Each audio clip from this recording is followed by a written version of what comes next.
Hello, nurse.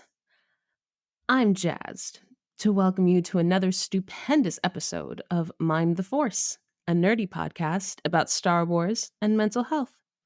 I'm your host, Christine McPartlin, and today I have the absolute pleasure of bringing you the next installment of our character analysis of Mr. Anakin Skywalker in what I've affectionately named Episode 3 From Girls to Gods, Attack of the Clones to the Clone Wars Mortis arc. Yes, we will be looking at Anakin's very mature state of mind from the top of the film, Episode 2, Attack of the Clones, all the way through to Season 3 of Clone Wars, the animated series, where we meet the mysterious Mortis Gods. I'm joined again by my fabulous co host, Matt McPartlin, and I can honestly say we had too much fun on this one. It's criminal, really. Attack of the Clones is a personal campy favorite for me, and reveling in Anakin's cringe teenage behavior was an unparalleled delight. And, if I'm being totally honest with you all, half the reason I started this pod was to talk about the masterwork that is Clone Wars, the animated series, as often as humanly possible. This is a real fun one, folks, so buckle up. But before we get into all that fun, some quick business. To follow this journey with me, please follow Mind the Force on Instagram and Facebook, and check us out at mindtheforce.com. And to stay up to date on the latest episodes, please follow, subscribe, and share on all your favorite streaming platforms: Spotify, Apple Podcasts, YouTube, etc., etc. And for all big Star Wars thoughts and questions, shoot me an email at mindtheforcepodcast@gmail.com.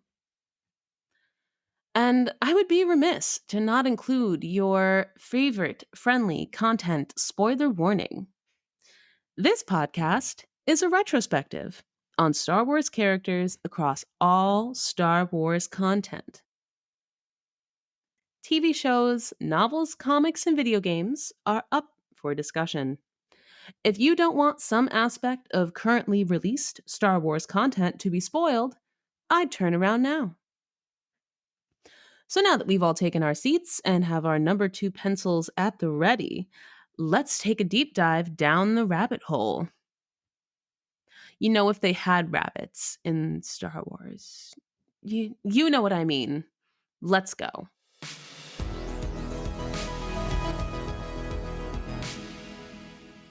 Hello, Matt. Hello, Christine.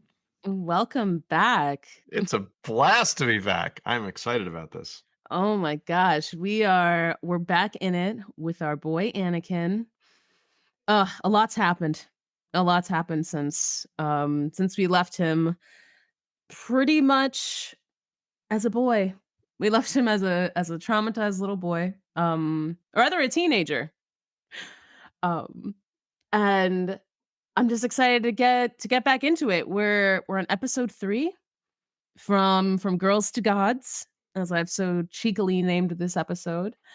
And we're at Attack of the Clones is where we find ourselves. How have you enjoyed prepping for this episode? Oh, it's a walk down memory lane. I mean, first of all, you get through episode 1, which was your reintroduction to the Star Wars universe, which on rewatch, by the way, is a really fun rewatch because you realize just how much George Lucas makes these films for kids. And between the pod racing scene and the final battle of Naboo, you really appreciate, I think, with the benefit of hindsight, all the work that went into that film. But now 10 years have passed, and now we're meeting, this teenage young man version of Anakin Skywalker, who's probably, you're going into Attack of the Clones before you walk into that movie thinking, okay, now he's at his peak. Like, we're going to see Anakin in his prime. And I think the thing that we're not ready for as fans is, yes, you're seeing him in his prime, but not quite at his maturity prime. And you meet this kid, this teenager, and we'll probably use the word petulant a lot today, Oh, But you yes, that's the word of the day. but yeah, that is gonna be the word of the day, but you meet this, this young, powerful Jedi who's now been under Obi-Wan's tutelage for, for a decade, and you're just jonesing to find out what kind of man has he become as a bona fide, not yet Jedi Knight, but at least a Padawan of 10 years. And we're still conceptually being introduced to this concept of Padawans as a new viewer, right? Hadn't had a Yeah. lot of lore about Padawans up until this point. So what's the relationship between a Jedi Knight or a master and his Padawan? And how does that evolve, and how subservient are they to their master? And what are the lessons that a Jedi Knight imparts to his Padawan? What are the trials? You're starting to peel the layers back on the lore in Attack of the Clones, and so it's a lot to take in. But we're zeroing in on Annie's journey today, and finding out what he had to go through as through his bona fide um, ascendancy to being the powerful Jedi that we know he can be over the course of the next two movies. I think what also is going to shine a lot, particularly in our Attack of the Clones era, is I guess puberty, for lack of a better word, as he is lovingly reunited with the love of his life, the only woman I think he's ever met. Um, just jonesing away for Padme Amidala for 10 years, and now he's 19 and shooting his shot, people, and we're gonna find out how that goes. That is it, like, I can't think of a few things that are more unhealthy than obsessing over the same girl, the same woman for a 10-year period, and dreaming about her every night. And it's like, okay, so really before you know it, you've gone into Attack of the Clones with a lot of critical mass getting built up Yes. here. And how's all that going to get unleashed on poor Padme? And Right? having to be responsible for this kid and his broken trauma. Exactly, and And then throw on, like, the major mommy issues on top of it. It's yeah, just yeah, I don't know how she wasn't drowning. I don't know how she yeah, wasn't drowning at all. yeah, no doubt. Um, but let's get into it. So the period we're gonna cover today is from episode 2, Attack of the Clones, the film, through as much canon as we can stuff into your ears, all the way to the Clone Wars animated series Mortis arc, which is when Anakin and our other heroes meet the Mortis Gods, which you'll learn more about later. So we're looking at years 22 BBY to 20 BBY, before the Battle of Yavin, as you all know. And Anakin is going to be ages 19 to 21 in this episode. So an adult, but not really. Those very, very formative years, particularly when you've been living in the repressive emotional culture of an Orthodox cult. How emotionally mature are you? Especially once there's ladies involved. Okay, and so, we start Attack of the Clones, with Anakin age 19. It has been 10 years since the Battle of Naboo, and the last time he saw Padme Amidala, and we find him and Obi-Wan Kenobi in Coruscant. There's an assassination attempt on Padme, who is now the senator of Naboo. She was the queen before, now she's the senator. And we find Anakin and Padme reunited for the first time as they're sent to protect Senator Amidala from whatever assassination attempt they fear is going to come upon her. And of course, Anakin, he's just hyped. He's like, how excited is he, Matt, to see Padme again? Oh my gosh. First of all, this is what you discover on rewatch with Attack of the Clones, and even the first few episodes of the Clone Wars, is just how many red flags there were to not only Obi-Wan, but to the council about just how freaking unstable Anakin was. And the thing I found after watching, and I'm not jumping ahead too far here, but the thing I found after rewatching Attack of the Clones and rewatching 2.5 seasons of Clone Wars is just how right Mace Windu was Right? to not Mace right? Mhm. Mace knew the whole time. He was like, "Nah, Yep. this isn't Mace it." Mace Mace saw it, like, Yoda saw it, and I know we joke about, like, there being a Jedi Council, but it's really just Mace and Yoda, let's be honest with ourselves. Right? Poor No one poor else really has an opinion. poor Yariel Poof, he called on Robot Chicken. He says, "Oh, we're a council now."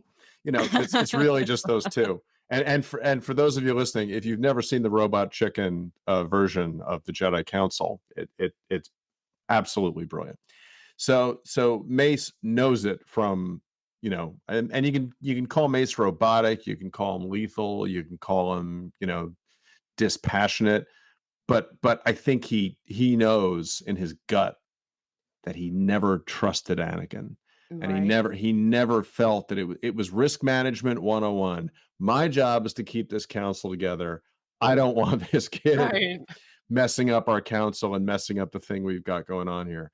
And so, going into Attack of the Clones, it's not spoken about a lot, but the council already didn't trust Anakin going in. And within the first really 10 minutes, you get a pretty good idea in Attack of the Clones of exactly why he's clearly got attachment issues.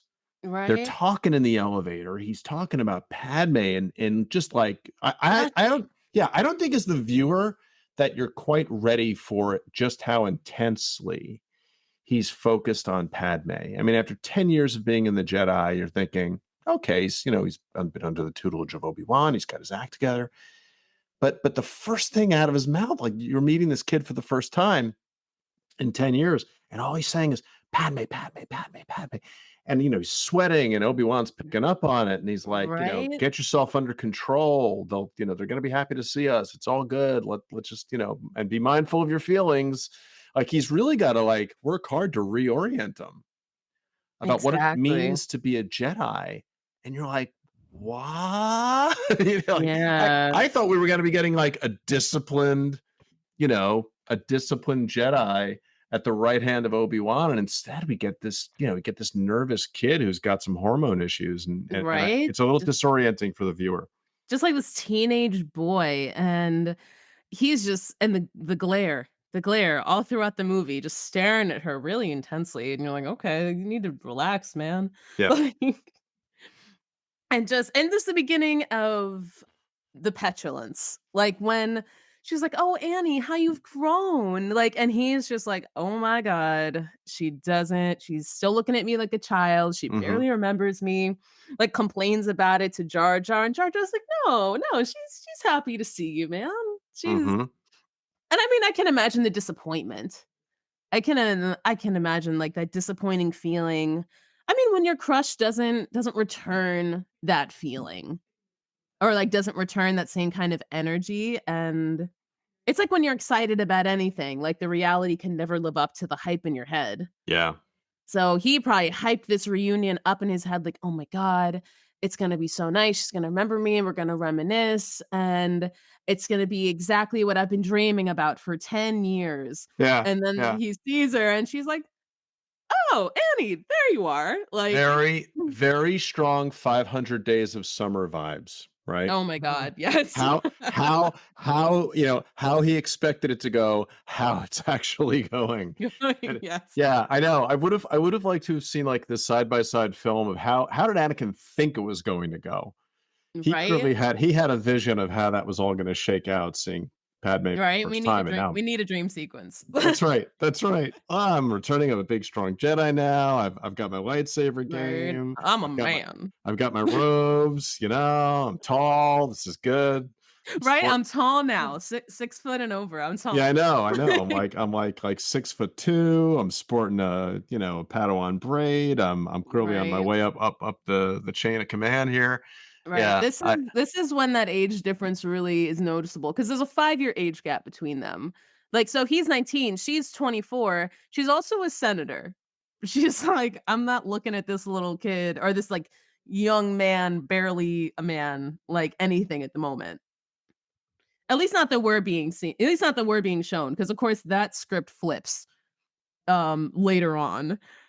yeah, But it's, poor guy, poor kid, not strong at the gate, yeah, yeah, not for sure. strong, And then, of course, as we mentioned, like, him just having no chill with Obi-Wan, like, later once Padme, like, she's gone to bed and they're watching for the assassin, he's telling Obi-Wan, like, I've been having like, I'm troubled. I've been having nightmares about my mother." So he's having PTSD night terrors from everything that happened with his mom because it's been 10 years and he has not spoken to his mom. He has not gone back to Tatooine to free her from slavery. Like, he's just kind of been doing his own thing. I mean, which is good. Like, it's we'll get into the child parental responsibilities later on, but I mean, it's not his job to go back and save his mom. But of course, the guilt over that builds over time and comes to a head later. And of course, that's not the Jedi way to be having these feelings and be having like these big emotions about his mom. And then he goes and confesses his feelings for Padme, which I think is a weird thing to tell Obi-Wan. Mm.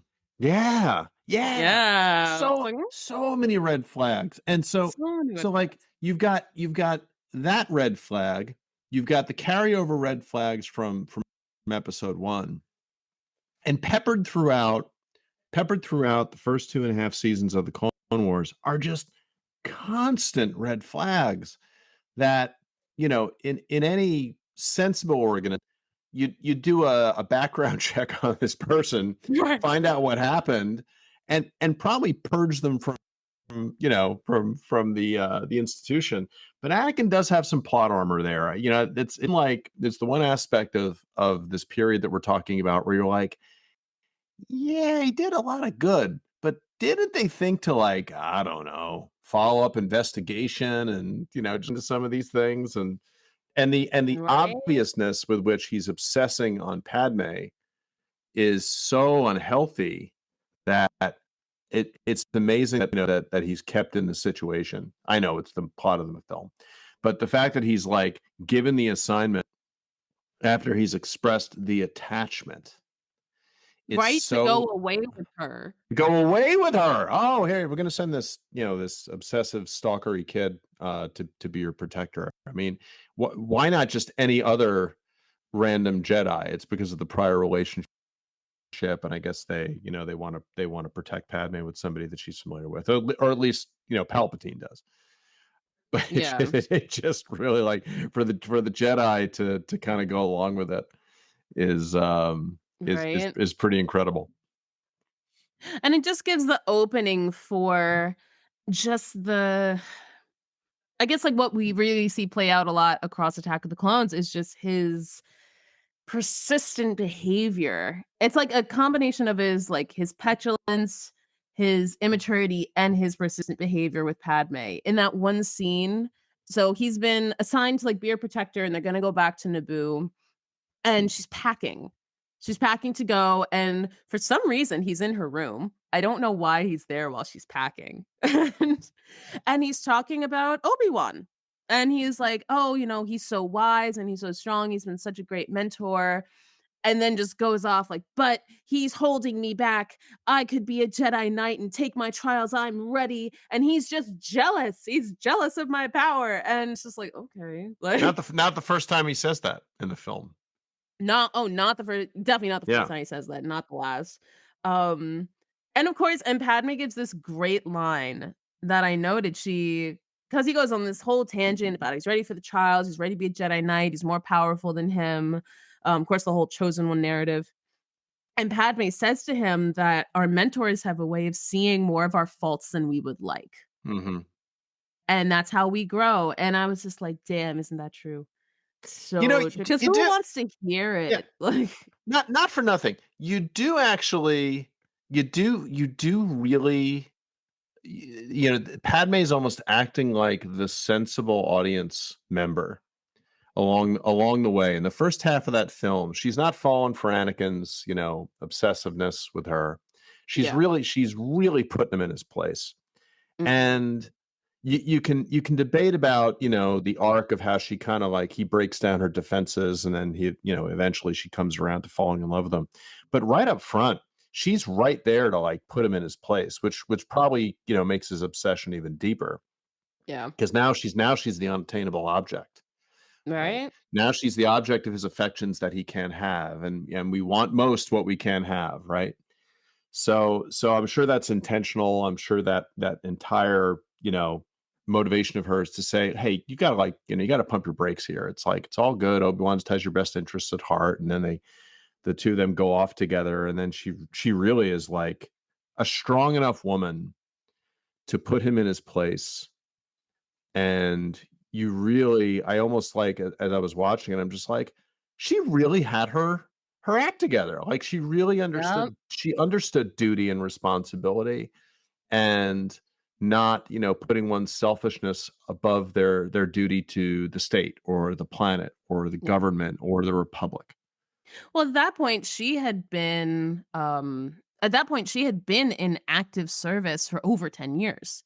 Right. 'Cause she was, like, a big advocate when she was from the time she was 13, she was a big advocate for refugee crises and raising a lot of money, and then it was actually Palpatine who puts her forward as a candidate for the Queen of Naboo. Mhm. I just read that recently in Plagueis, which I was like, "Ugh, I love the chess pieces that the Sith are always moving with."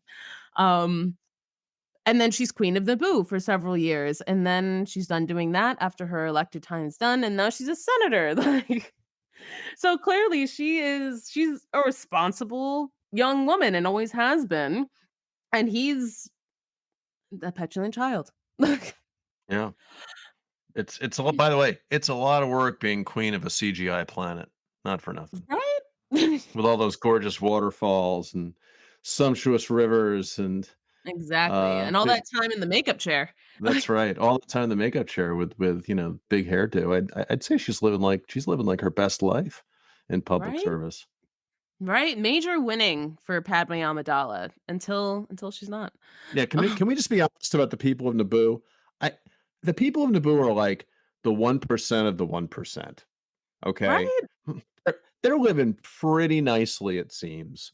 I mean, you could see why the Gungans were a little bit resentful, but, Right. Naboo is like, upper crust planet. I mean, they've got a good thing going there.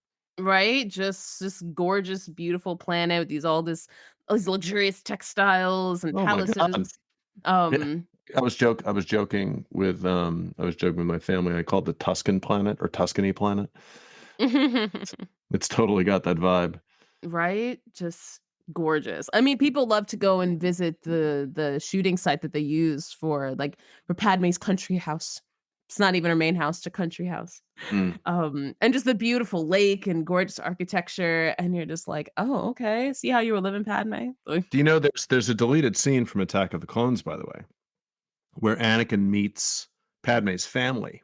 yes, and they're having, like, a meal. They're sitting at that, Yes. like, very nice table. And don't you think that, like, the parents would have sussed him out just so quickly that he's got issues? I mean, Right? you have to cut that scene out because otherwise Padme sees it, Obi-Wan sees it, and then the parents see it that this kid's got some serious issues. And Right? he's definitely not, he's not a healthy influence on their daughter or their ally. Right? I get why they cut it for time, but God, I almost wish they left it in there so we all could have been like Right? yelling at the screen, like, "Aren't you paying attention to all these people and see Right? that he does not have your best interest at heart long term." They're trying to portray their love story. What they didn't cut was, him getting his Mac on, really trying to spit that hard game on the train when they're on the flight to Naboo, Mhm. and, like, they're sitting together, and he's like, "Attachment is forbidden, possession is forbidden, but compassion is central to Jedi life. In some Oh, way, love is right. encouraged." We're encouraged Like to love. I'm like, "Oh my god." Like, Yeah. Yeah, he definitely shot his shot. right? I think it's a great way to put it. Right, and then we get to Naboo, of course, and, of course, I guess they're at the summer home, and so the summer wardrobe comes out. The summer wardrobe comes out, and suddenly Padme's showing a lot of skin.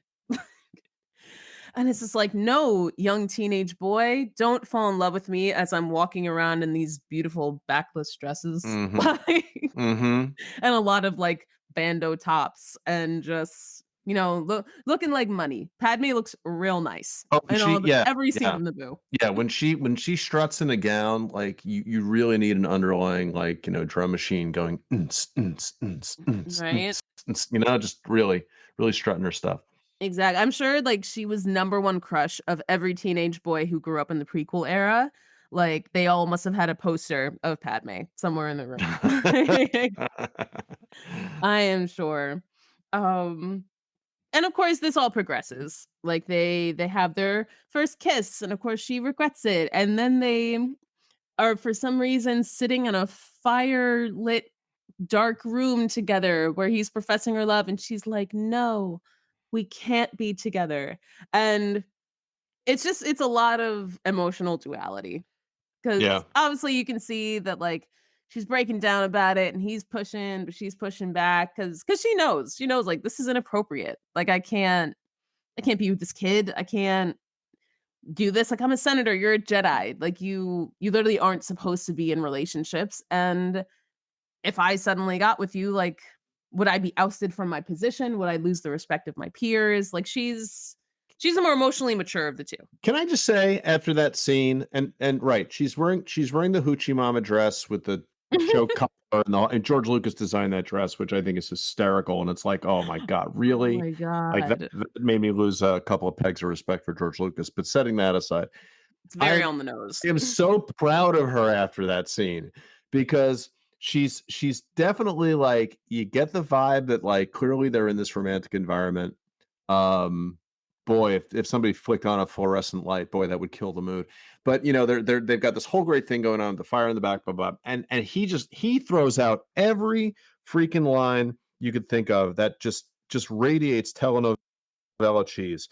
"If you're suffering as much as I am, please tell me. The thought of Tell not me. being with you Tell me. from the I met you, you've haunted my dreams," and she just comes back like, "No, no, no, no, no, no, and here's why." She totally she completely puts him in his place. As much as she might be attracted to his power, she puts him in his place, and I'm so proud of her at that moment because 'cause I'm thinking, like, he's really gotta do something to either work harder to earn her love and admiration, or else I don't know how this is gonna go down.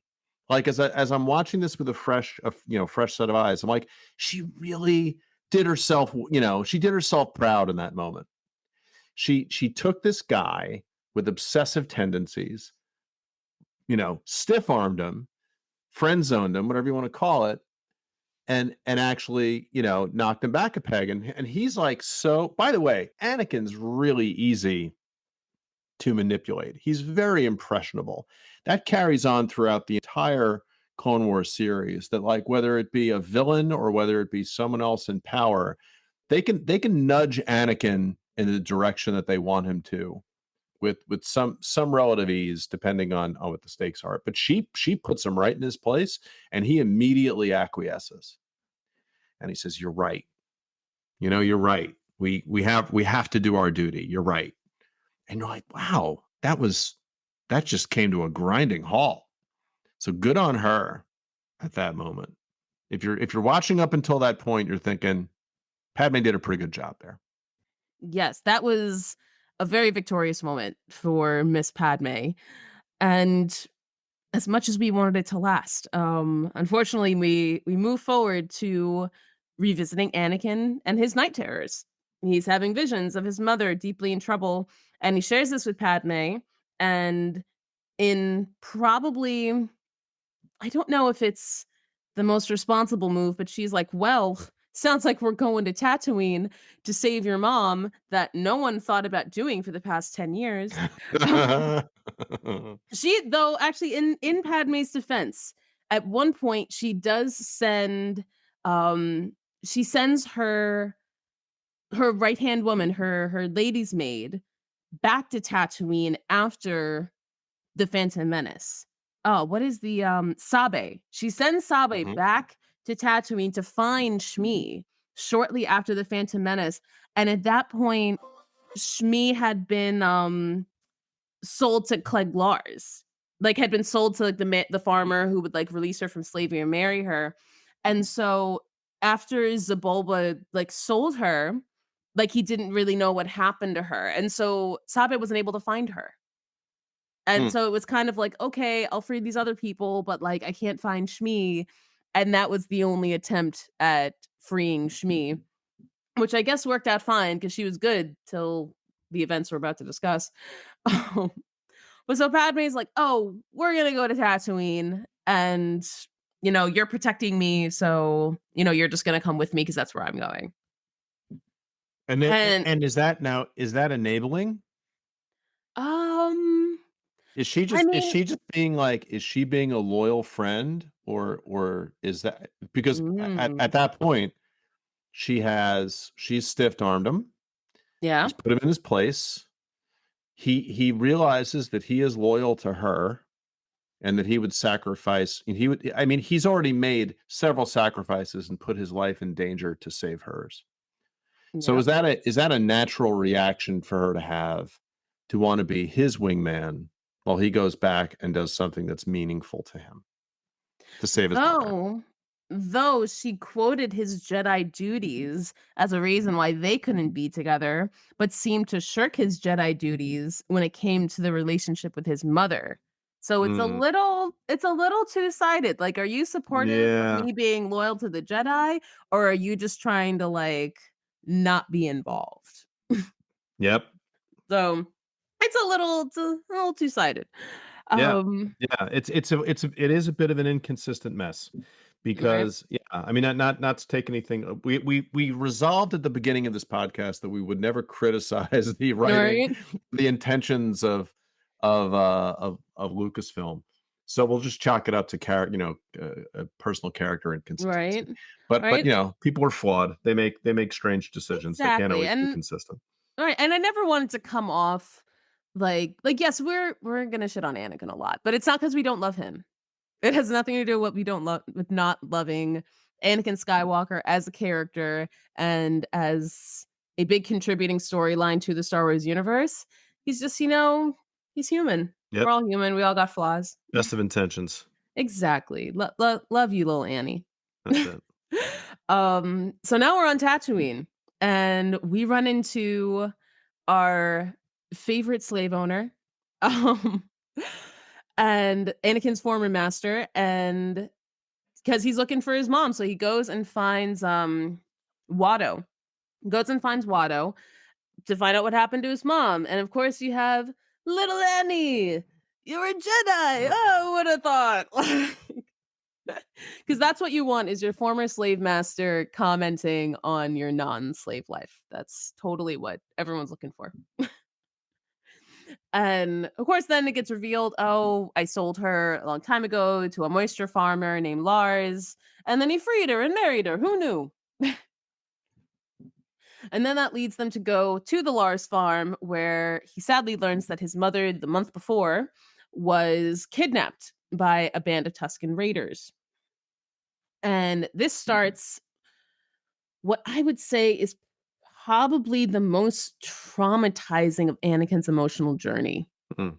I would say this whole stint of he goes out like she's like basically assumed dead. It's been a month and like the search party, everyone like most people got killed, so we assume that she's dead. Anakin goes out to find her, finds the Tusken Raider camp, finds her bound and injured. He frees her, she dies in his arms. She says, I am complete. And it's almost one of those moments where it's like, was she holding on like to that moment when she would see her son? Like, did she know that like he was coming? Like that mother's intuition. Mm. I always wonder that. I think about those moments when people who are like on death's door, like they're able to hold out right to the end. And I always think about that with that scene. Like, was she like he was having the visions of her in trouble, like maybe being like a little bit force touched herself, having like obviously Anakin been born of the force, like did she have a little bit of intuition to know like my son is coming to save me, I have to hold on. I think they're well, it's certainly convenient for the plot that she gets, one more minute of life out Right. right when he shows up. But yeah, I love that idea. I love that idea that she had the intuition to stick around. Right? And then unfortunately, our favorite alliteration, Shmi Skywalker, dies of her injuries. Shmi. And Poor Shmi. R.I.P. Shmi. R.I.P. R.I.P. And And what Anakin. happened to Schmurphy? What happened to Shmi? Oh, so it's so smirky what happened to Shmi. um, and Anakin, in a big old ball of grief and rage and shame and regret, loses his shit. Just completely unregulated male rage, having no idea what to do with this complex ball of emotions, no idea how to regulate himself or calm himself down, goes on a rampage, a proper rampage, and slaughters the entire Tuscan village, all men, women, and children. And yeah, that is. And can we just talk about, we talked about how you expected it to go versus how it actually went. I'm sure that in the back of Anakin's mind, if we can play like, aspirations for a little bit, that if you're Anakin, you had this idea that you were going to get your happy ending one day, that you'd find a way, despite your commitment to the Jedi Order, because we all dream as teenagers what the ideal life is going to look like for us. His ideal life was going to get together with Padme. He was going to stay with her happily forever after. He'd go back and he'd rescue his mother from slavery, or he'd bring her back and he'd be able to see her and visit her. I mean, it all just comes falling apart at that moment, right? You're not going to get. You already know you're a tragic figure. You're not going to get your happy ending. You're just not. Yeah. And so in that moment where his world has been stripped away, whatever happy ending moment he thought he was going to have with his mom, it's now lying in tatters. And I do, as much as I'm not a fan of petulant Anakin, his reaction in that moment with the amount of power that he has is completely understandable.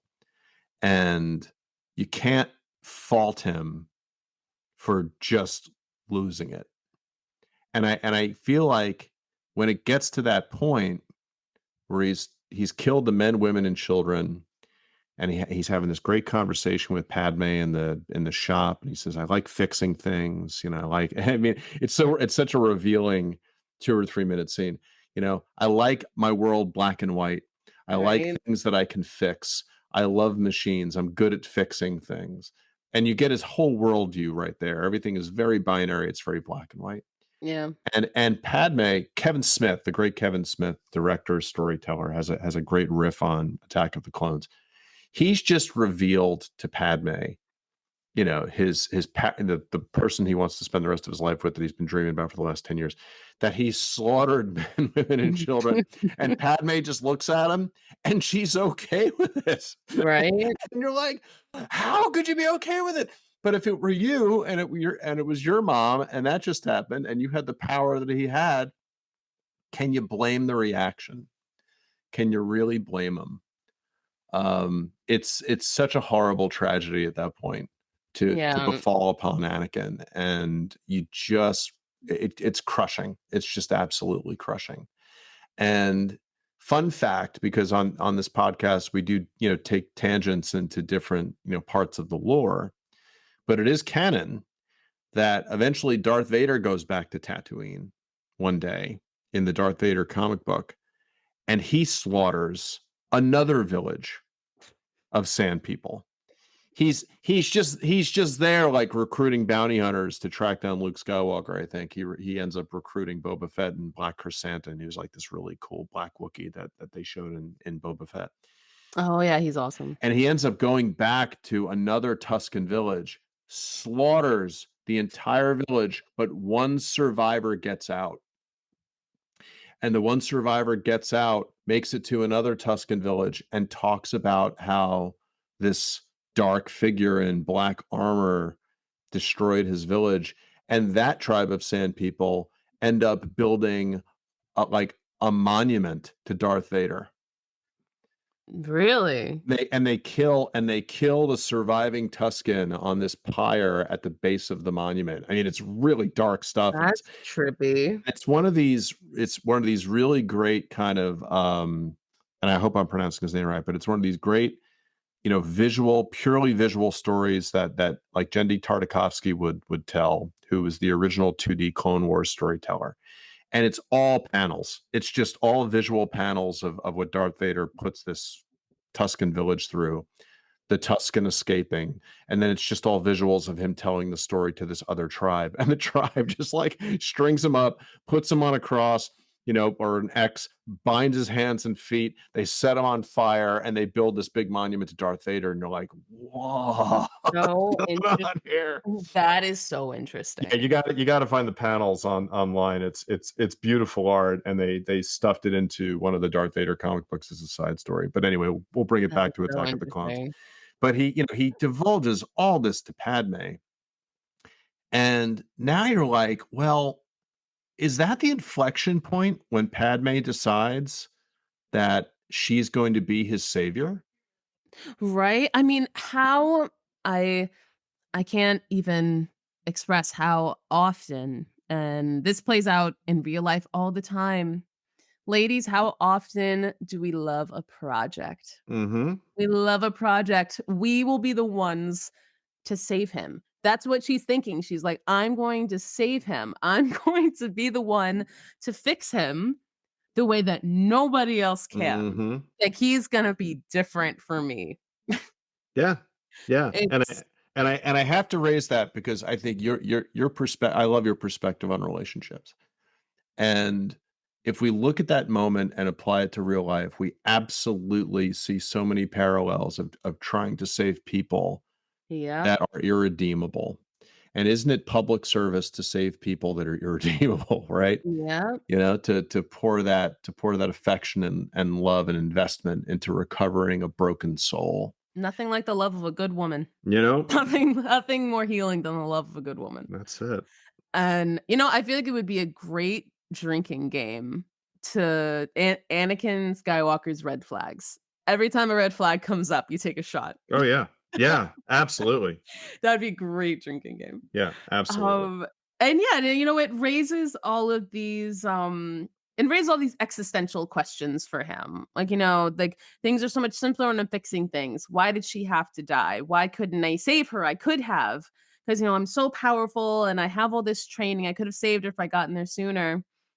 I mean, but it goes back to, he was quite parentified. Like, he thought he needed to be the one to save his mom, to come back and free her. And like, he put the weight of this expectation on himself, and now just sees this as like this huge failure. It's a huge failure. It's a failure as a son because he couldn't save his mom. It's a failure as a Jedi because he's committed this violent atrocity, and just the weight of the world sitting on his shoulders. But I mean, was it his job to control this situation? Mm, Is it any child's job to swoop in Superman style and save your parent? right, Like, right.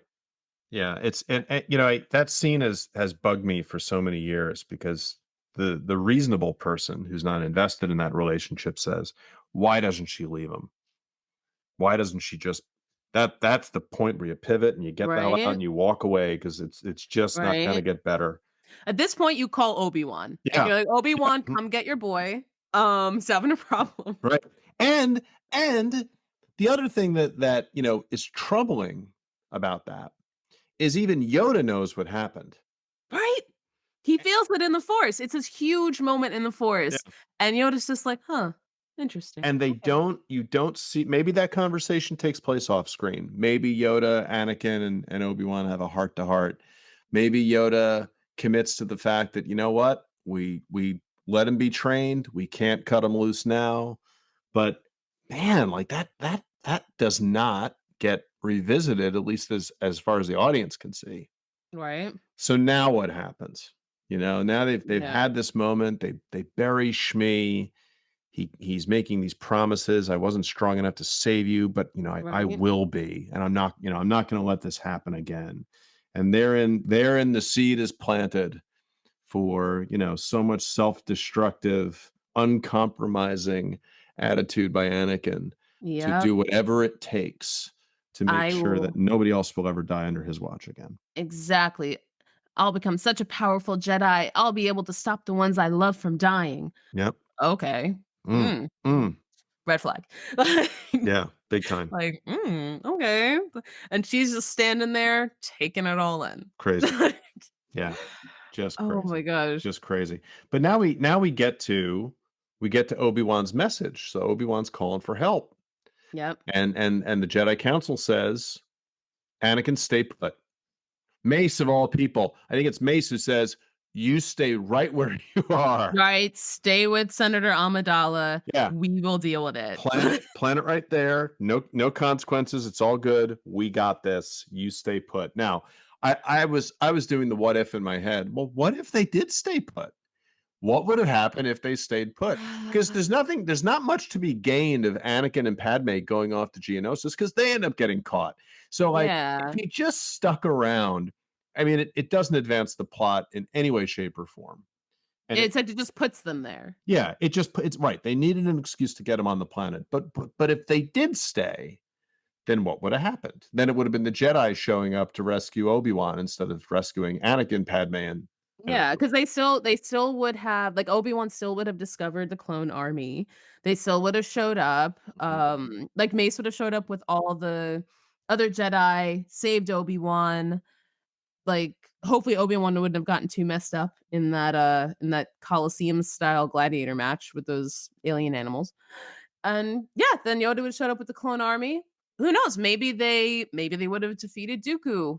Maybe they would have done a lot of That's things. a fascinating, that is a Dark Horse Comics Infinity story that I would like to Right? see. And Right? and and Anakin would not have lost his hand to Dooku. that's right. That's right. There is this great, and I may have mentioned in the episode 1. Um, Dark Horse Comics and the Legends universe did an Infinity series. It's a counter, it's a what if. It's a what if this event happened or this pivoted event happened Mhm. in the original trilogy. They never did an Infinity series for the prequel trilogy. But it's sure, God, I wish they would have, like at that point, Dark Horse, I think, still had the rights to publish comics for Lucasfilm. And I'm like, man, they should have done a what if counterfactual or a counter story or alternate reality story for the Clone Wars. Like how much does history turn on a dime? Because if they don't go to Geonosis, they get to, be safe, Anakin and Padme. The droids don't get affected. 3PO doesn't get, knocked around and into the land of, slapstick dialogue being put on a droid body head or a separatist droid body in the fight. They end up safe. And so what does that do to the arc of history, right? Does Obi-Wan end up facing off against Dooku alone? Does Anakin keep his arm? Talk about trauma. Get your arm lopped off. So, like, yeah, I'd like to see that when we get together over a cocktail sometime. We have to write those stories. We have to write the Right? alt reality stories of the what Yeah, ifs for the yeah. prequel trilogy. Oh, an even bigger question for Miss Padme and Anakin, if they don't get captured and trauma bond as they're, like, being sent to their death in this gladiator Yes, fight, does she confess her love to him? Does yes, she say like, "You know what? We're gonna die. I love you, and yes. I need you to know that before we go into this situation." Or are they safe on Tatooine or back on Naboo, and she's Hmm. able to, like, keep her reason and think clearly, Or at and least help him heal. at least help him heal, like, through this traumatic thing, maybe tell the Jedi Council, like, what happened, be like, "Hey, this really traumatic thing happened to him. I think y'all need to deal with that." Like But this brings up a great point. When you suffer a traumatic event, you need to be taken out of that event and given the space to do exactly that, to heal. yeah. And instead of being taken out of that traumatic event, he's put into another traumatic More event, traumatic event. right? Where they're on death's door. Anakin's death wish curse is now, like, kind of like by osmosis, it's being absorbed by Padme.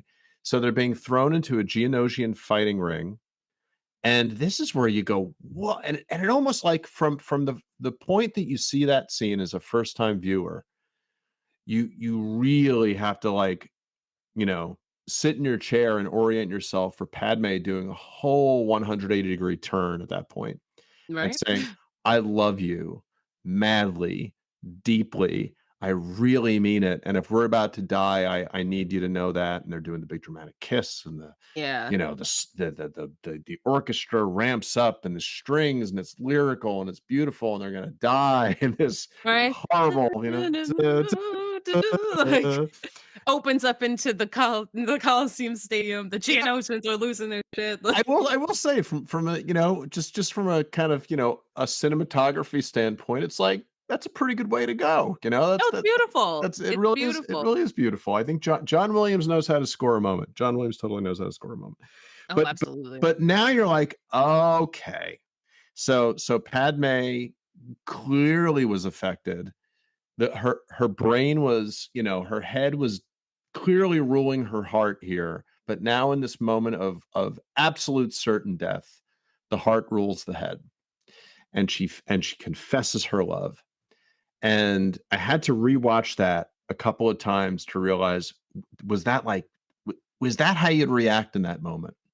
If you really were on death's door and you had to live a life with no regrets, would you profess your love for that person in that moment? Because you Mm, don't want to die with regret, right? yeah. Is it natural? I mean, I don't think it is an impossible concept. It's just kind of like, yeah, fuck it. Like, I'm just high anyway. I might as well like tell this kid. Because I mean, you can, because even in the scene with like the fireplace and him professing his love, like you could see a few walls breaking down. Like you can see that she's like in conflict with herself. And so maybe at this point, the adrenaline's pumping, the doom and gloom is settling, and she's like, you know what? What do I have to lose?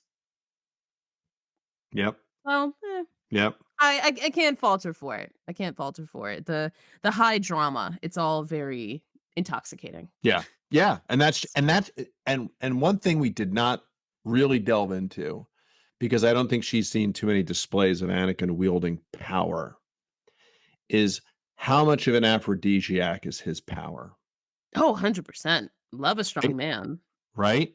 If she can be, she knows how dangerous the Tuscans are, which, and by the way, maybe she doesn't see the Tuscans as, anything other than savages either, which is why another reason why she probably lets that mass murder go.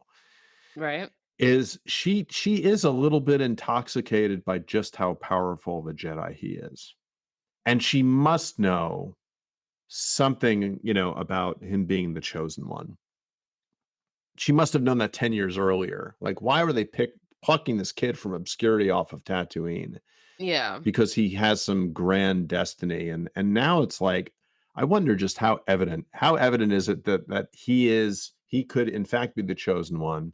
He is immensely powerful, immensely protective of her, and how safe does she feel in his presence, given that there's been an assassination attempt on her life, and she's on the verge of being put to death in a Geonosian fighting pit. So, so you can kind of see where this escalates, right? Yeah. Where that, In modern terms, Padme's feeling real open. She's feeling real attracted to yeah, Anakin yeah, at this point. yeah. There's clearly as powerful as a leader as she is in government, and as powerful and respected a person as she is, Anakin is not her peer, but he is equally powerful in terms of what he will do to protect those that he loves and to protect the republic against threats. And I think she definitely appreciates that about him, and is starting to be captivated by that power. And I think still at this point, if you think about like her experience in the world, like obviously she's very close with the Jedi and have worked with them several times over the course of her rule of Naboo and her senatorship. In the Senate, the Jedi Order is still considered this very like powerful, mysterious entity. Mm, Like, if you don't like, if you're not a Jedi and tuned into the Force is this big, mysterious, alluring thing, and the Jedi are these, like powerful, like, religious wizard warriors that at this point haven't been like called upon as an army. I think at this point in like the Star Wars timeline, like there are discussions in the Senate as like the separative movements are ramping up, which is discussions that are happening in Attack of the Clones. I think there have been discussions in the Senate about calling upon the Jedi to be an army because obviously you've one or two Jedi are super powerful. If you had enough of them, you'd have an army. And but I think it was, like, kinda poo-pooed because like, "Oh, we're keepers of the peace. We're not, like, warriors, and there's not enough of us to fight an entire separatist faction." mm, Which is this is before the realization or discovery of the clone army that have been commissioned. And so people are already, like, very enamored by the Jedi, and so mhm. as a senator in that space on Coruscant, like, she would kind of be subscribed to that same allure, that same, like, fascination with this really quite secret order. And so it's all culminating to, Yeah. like, this powerful, engaging young man, is obsessed with me and has saved me. The pheromones are flying, the hormones are raging. She's like, "I've been real busy with work lately, I haven't had a lot of time, for dating." The only person I've spent any time with was Senator Clovis, and we were children. Right, right. And it didn't progress beyond kissing, right? And it did not progress beyond kissing. Mm, Like, um, so it's all there. It's all set up. He's feeling it, she's feeling it, and after So they so Obi-Wan and Anakin, they go after Dooku. A fight ensues. Anakin loses an arm. At some point, he gets an animatronic arm, and the next thing we see at the end of Attack of the Clones is Anakin and Padme back in her country home on Naboo, secretly getting married with no one but C-3PO and R2-D2 as witnesses, because those totally count as witnesses. sure. And yeah, they've gone from 0 to 100 people. They went from I'm professing my love to you for the first time to let's get secret married.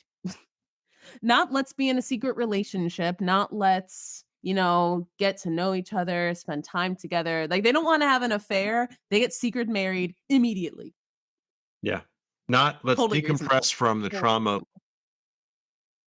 of losing your mom, battle, the trauma of losing your friends and Jedi, the trauma of getting your arm cut off. Let's get married. I mean, yeah, Right? yeah, this is I mean, that does not make for a good film, reflecting on your trauma or decompressing or healing. But man, Nope. You're you gonna know, take your yeah, animatronic arm shining in the sunlight of the Naboo lake house, and you're gonna get secret married. yeah, yeah, you just know that none of that healing period happened. It was all bam, Nope. bam, bam, bam, bam, Nope. and let's get back to the Uh. action. You'll figure it out in the embrace of love in your newly married life, In your newly obviously. codependent life. In your newly codependent life. Welcome to your new codependent Jedi senator wife. Yes, in conjunction with the beginning of the Clone Wars. Yeah, Ah, I yeah, couldn't be more excited. yeah. The Clone Wars have begun, people. As Master Yoda said very affectionately at the end of Attack of the Clones, the Clone War No, begun, the Clone Wars have. begun the Clone Wars have. That's right. Uh This is probably my favorite period of Star Wars, personally, if I had to pick a favorite. Um, if you're listening and you have not watched, Clone Wars: The Animated Series, I could not recommend it enough. It'll probably be our main point of content that we pull from, going forward, but of course, there's lots of other content. There's comic books, there's some novel content, but not a lot. And we have the Clone Wars, the 2D micro series, which is no longer considered canon because of the contradictions to the Clone Wars animated series, but we'll definitely have some very affectionate mentions. It's so good. So It's good. so Oh my good. gosh. You can't ignore it. There's, like, very like, it's not canon anymore, but I think very canon things happen in it. Um, Yeah. okay, so Tartakovsky is, and for those of you that don't know, Tartakovsky, he also created Samurai Jack, Primal, and a very brief Cartoon Network show called Symbiotic Titan. He is a master visual storyteller without dialogue. There are a few animators on the planet in a commercial setting or a commercial platform that can tell a story like he can with visuals without a word being spoken. And that's for me what made that Clone Wars 2D series so great. And it really got into much more of Anakin's psyche, where the Anakin that you meet in those 2D animated series, they were little shorts, when strung together, it actually is, it blends together very nicely. But these were like 5-minute shorts that they were showing on Cartoon Network for a long time. And that Anakin in that series is a much more direct, you know, emotionally connected character to the Anakin that we meet in Attack of the Clones. And so I think oh, we absolutely. have to prepare ourselves, because now that comes out around what, 2005? I think Er, those that no, I think yeah, that's 2003. oh yeah, down on the heels of, I believe it comes out either before or well, there were two series, but it comes out almost in parallel to Revenge of the Sith. And then by the time Clone Wars comes out, Clone Wars the animated series comes out in 2008, the Anakin that we meet in this series is not quite a directly emotionally connected character to the one that we meet in Attack of the Clones. So now we have the Attack Yeah. of the Clones film, which was really like, whoa, like that took some getting used to, because first you meet Anakin, and Obi-Wan again, and Ahsoka for the first time in the Mm. Clone Wars animated film, which isn't Oh which gosh. doesn't get a lot of love, by the way.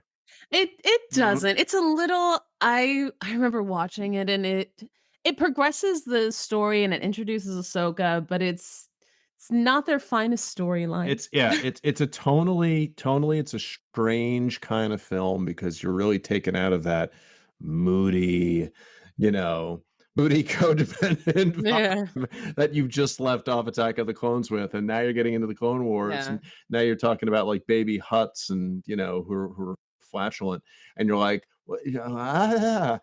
And so you really What? have to, yeah, you gotta scale up pretty Yeah. quickly to adapt. And now you get and at this point you have so when the Clone Wars started, Anakin was a Jedi commander. He was because he was still a Padawan, he was not, like, upgraded to knight. He wouldn't be upgraded to knight until after and this happened in the 2D series, so it's not canon anymore, but I think it's very relevant to Anakin's storyline.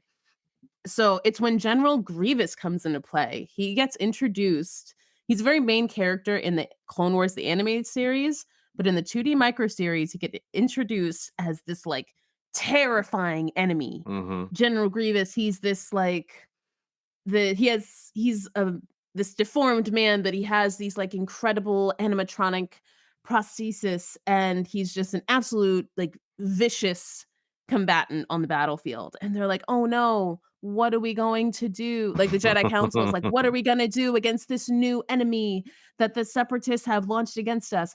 And it's Obi-Wan who presents to the council like, "Well, we need more Jedi Knights. We need, like, to promote some of our Padawans, and I think my Padawan should, basically skip the trials and become a Jedi Knight. I think Anakin's ready. He's faced challenges worse than the trials and come out victorious."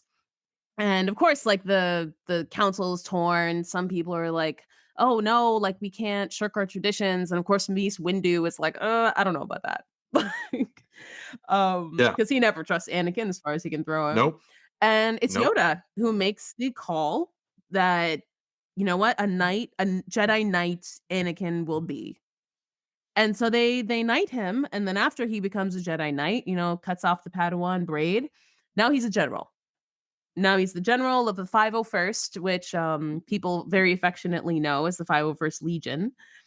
I think we all secretly wanna be a member of the 501st Legion. And yes, and so we enter into the Battle of Christophsis, and yes, Jabba the Hutt's son has been kidnapped by Dooku, and there's this whole battle, and the Separatists are winning, and Obi-Wan and Anakin are waiting for reinforcements, and instead of reinforcements, Ahsoka Tano shows up on a ship, and they're like, "Where are the reinforcements?" And she's like, "Yoda sent me. I'm your new Padawan." And Anakin's like, "The fuck?" Like, "I don't have a Padawan." And she's like, "You do now." And just, the beginning of everything. Like, it's a very, like, cheesy entrance, but, I mean, the girl's gotta come in at some point. Yep. And I guess what And Ahsoka's and all, I what, think 12 years old? I think she's 14. I believe yeah, Okay. I believe, Ahsoka's 14 when she becomes Anakin's Padawan, and it's just kind of thrown into it, as she will later exclaim, which we'll get into one day in an Ahsoka episode, whenever that happens. Um, all she's known of her Padawan life, like going from a youngling to a Padawan, all she's known is war. Literally, to from the moment she met him was on the battlefield, which I find is a very poignant part of her storyline, which I think they've started to touch on really well in the Ahsoka TV show. But it's pretty much like this happens because Yoda is under the impression that this will mature Anakin. That even though he's technically still a Padawan learner, I mean, no, he's a Jedi Knight at this point. As I said before, he's a Jedi Knight at this point, though a very newly minted Jedi Knight. Mhm. I don't think it's very common to I don't think it's the case. I don't think it's very common to have a Padawan so soon after becoming a Jedi Knight, and I think you're also supposed to pick your Padawan. Mm. So the fact that he was just, like, given one, and it was just determined for him, I think is quite unorthodox. But I guess when Master Yoda says to do something, you do it. Mm. Yeah. Yes. But still beyond his That's how control. religion right, so beyond his control, and it's just kinda thrown into it, and already a hectic situation. Like, so there's no time to reflect, there's no time to pivot, you just kind of, like, take it as you go. But of course, as we'll see, his relationship with Ahsoka becomes one of the pivotal relationships in his life. That is a very constant theme with Anakin that like as he said before, like he wants to become a Jedi so powerful, he'll be able to stop the ones he loves from dying. And the ones that Anakin loves is very clear. Mm. It's very clear. It's Obi-Wan, like it's his mother, it's Obi-Wan, it's Padme, it's Ahsoka, and it's R2D2. And that's like his family unit. Like that's Yeah. what he really cares about. He cares about family and loyalty and the ones he can trust because he doesn't trust everyone around him. He doesn't trust the Jedi Council. He doesn't trust other senators and of course traveling around like there's only so much trust you can put into someone especially in wartime. And so the people that he can trust around him are everything to him. Mm. And he will do anything. And the amount of people that he force chokes over the course of the Clone Wars to save the people that he loves is that's another drinking game that you could play. Is not only red flags, but how often does Anakin force choke somebody throughout the course of Oh, the yeah. show? Oh, yeah. Yeah. A lot, a lot. Yeah. Which makes you wonder where he learned that because I thought that was a very Sith thing. So, like, who taught Anakin to force choke Oh, people? yeah, he chokes in private, though. I mean, he's very discreet about who he chokes and when he chokes them. He doesn't choke anybody in front of anybody else. And let's just talk about how good Anakin is at masking abusive behavior from Right? people that would actually, like, reprimand him for engaging in abusive behavior. Exactly. Except when it happens in front of Obi-Wan, and Obi-Wan's just like, "Oh, Anakin." Oh, why'd you have to do that? Right? And then so Ahsoka's, like, only gonna half call him out on stuff, so it's like, little wiggle room. Well, a lot of leniency for Anakin's violent outbursts. A lot of leniency there. Yeah. So to say we don't get a lot of depth into Anakin in the Clone Wars movie is probably a bit of an understatement. Yeah, no, there is that's not where his character development shines. Um, so as we move enter Ahsoka Tano, and at first, Anakin's not with it, and by the end of it, they go through the battle, they win, and of course, by the end, he accepts the responsibility of mentoring her, and we're off to the races. And so there is so much to talk about in Clone Wars, um, but focusing on really the highlights of Anakin's behavior. I tried to point out as many really specific examples of when we see him really, like, on, like, an emotional charge, that really, like, really develops his character forward, and I think something that happens in season 1 of Clone Wars is very poignant when R2-D2 is lost. So, of course, everyone knows R2-D2, everyone's favorite droid. Beep boop, beep boop. That's my R2-D2 impression. R2-D2 is a gift that like he was gifted to Anakin by Padme because R2-D2 was just a regular R2 unit who really showed out in the initial attacks on Naboo in the Phantom Menace. And there's a scene where he's presented to Padme after battle, and her attendants say, like, oh, this R2 unit showed great bravery and cunning during the battle. And she's like, "Oh, well, we're gonna clean him up and we're gonna honor him." And of course, Padme, dressed as a handmaiden, like cleans him up herself, and they begin this very like lifelong loving friendship. And in the 2D micro series, you see her gift R2 to Anakin, like as his battle droid, like as the one who will co-pilot a ship with him. And so R2's very precious to Anakin. Very precious to Mm. Anakin. Not only had they gone into battle together multiple times, but it's from Padme. It's from his wife. And so R2 means a lot to him. And R2 was lost in battle. Like he basically sacrifices himself to save the 501 unit, and he's lost, and Anakin is beside himself and is like, "No, we have to go after him. We have to save him." And Obi-Wan, obviously not knowing the emotional connection, is like, "Oh, R2 units are a dime a dozen. We'll just get you another one." And Anakin's not happy about that. And goes to great lengths to save R2. Like puts Ahsoka at risk. Like while like they break into the starship where R2 has been like found by this junker and is being traded to Grievous, and Grievous knows that like this was Anakin's droid and is trying to like extract information from him. So they break onto the starship with Ahsoka and Commander Cody, who's like Anakin's like right-hand commander, and they break onto this starship, and it's like, okay, you guys distract General Grievous. I'm gonna go look for R2-D2. And just hell ensues. Ahsoka ends up having to fight Grievous, and they get separated from the troops, and so she's fighting for her life. The Legion is fighting off droids, and all of this is done so that Anakin can save R2. He has just thrown everything else to the wind to save one of his clan, one of his family. And it's a very Anakin thing to do. It's a very Anakin thing to do. He's very loyal to the people who are loyal to him.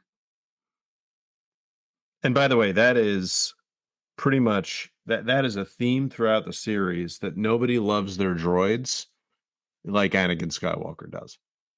There's even Absolutely. there's even an episode, and I think it's in season 2 where Anakin and Mace are on a mission together, and you know Mace even like comments to Anakin like, "You are way too attached to that droid. Like I think you've got some unhealthy and some unhealthy things going on between you and that droid." And Anakin's just like he just brushes it off, but it just like it's a little microaggression from Mace, just how much contempt he has for Anakin. It's like, Right. man, even the way you manage your droid, I don't even approve of that. I mean, it's like it's just so like it's so catty, Right. but it does speak to Anakin's attachments and loyalty and just how devout he is and how much loyalty means to him, even to someone like an astromech unit. Yeah. Yeah, no, he's a ride or die. Like, I mean, R2D2 is one of the ultimate ride or dies. As he never rats anyone out for anything. But Anakin goes to great lengths to save R2D2 and does in the end, but Obi-Wan's like, you put your Padawan in jeopardy, you put your squadron in jeopardy, all to save an R2 unit. And he's like, well, he sacrificed everything to save us. Like he just justifies it. Justifies it. And of course, Obi-Wan's like, "Oh, Anakin, you scamp." Just all the wiggle room in the world. Yeah. And we see that theme again and again, like, not only Anakin going to great lengths to save his family, the people who were loyal to him, but also the things that he will do in the face of jealousy. Which, of course, we discussed in episode 1 his, very specific relationship with, Ferris Olin. #justice for Ferris. Hmm. There's not much Ferris going on in this episode. I will say that after he left the Jedi Order, he went and started, kind of like a human smuggling concierge business on another world. And once the Clone Wars started, he actually ended up joining the Clone Wars as an officer, of which there's not much content. There's not much other than I couldn't find anything on it besides a line on Wikipedia saying that during the Clone Wars, he was an officer. Like he joined the Galactic Republic as an officer, and really nothing clues back in until Order 66. So we'll get back to Ferris at another time. Mhm. 'Cause we I there's because that's where the meat of the story starts with Ferris. He has a lot of life after Order 66. Um, but another place where we see Anakin's very classic jealousy come in is in a scenario on a trip to Cato Nemoidia, apologies, where Padme, Senator Amidala, is asked by the Jedi to spy on Senator Rush Clovis, who she used to be in kind of like the Galactic Junior Senate. So when she was very young, doing kind of like junior, like intern politics, she had this little boyfriend, this guy, Rush Clovis. And now that he was also a senator, he's been like kind of doing suspicious things, and the Jedi suspect him of being like a separatist collaborator. And so they're like, okay, we need to spy on Senator Rush Clovis. Who's someone who can get close to him? Oh, well, Senator Amidala used to have a close relationship.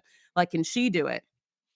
And of course, Anakin, when presented with this, is like, hell no, she shouldn't do it. And of course, he tells her, because this is his wife, that so in secret, he's like, oh, I don't want you doing this. Like, you're not going to do this. And she's like, I'm not going to do what? And Yeah. it's one of the examples of them like going head to head of like, you're not gonna tell me what to do. Like I can do whatever I want. This is where we do another, like, real life reference. Ladies. Right? Ladies, have you had your man tell you, like, what he wants you to do? Right? Or tell Yeah. you what you're gonna do. What you're gonna And do. you're Oh just my like, god. mm-hmm. Yeah. And she's like, "You're not gonna tell me to do anything." Like, because he had made I think he had in the episode, like, he had done something where he excused his behavior, like, "Oh, we all have our duties in, like, a time of war." And so when he tries to tell her that she's not gonna take this spy assignment from the Jedi, she's like, "We all have our duties in the time of war." Like, so, "I'm gonna do whatever I wanna do because 'cause you're not gonna tell me what to do." And it's this very, very catty little exchange. And so, of course, she agrees to spy on Rush Clovis, who's like an ex-boyfriend of hers. And one thing you will always notice throughout all of Clone Wars is like Padme is still a very elaborate dresser. still a very cute little thing. Natalie Portman in animated version, still very, very attractive. And so she's going with Rush Clovis, Senator Clovis, to Catanemoidia, which is the planet of the Trade Federation, to do some negotiations. Where, of course, he's like in line with the Trade Federation, she's spying on him, etc.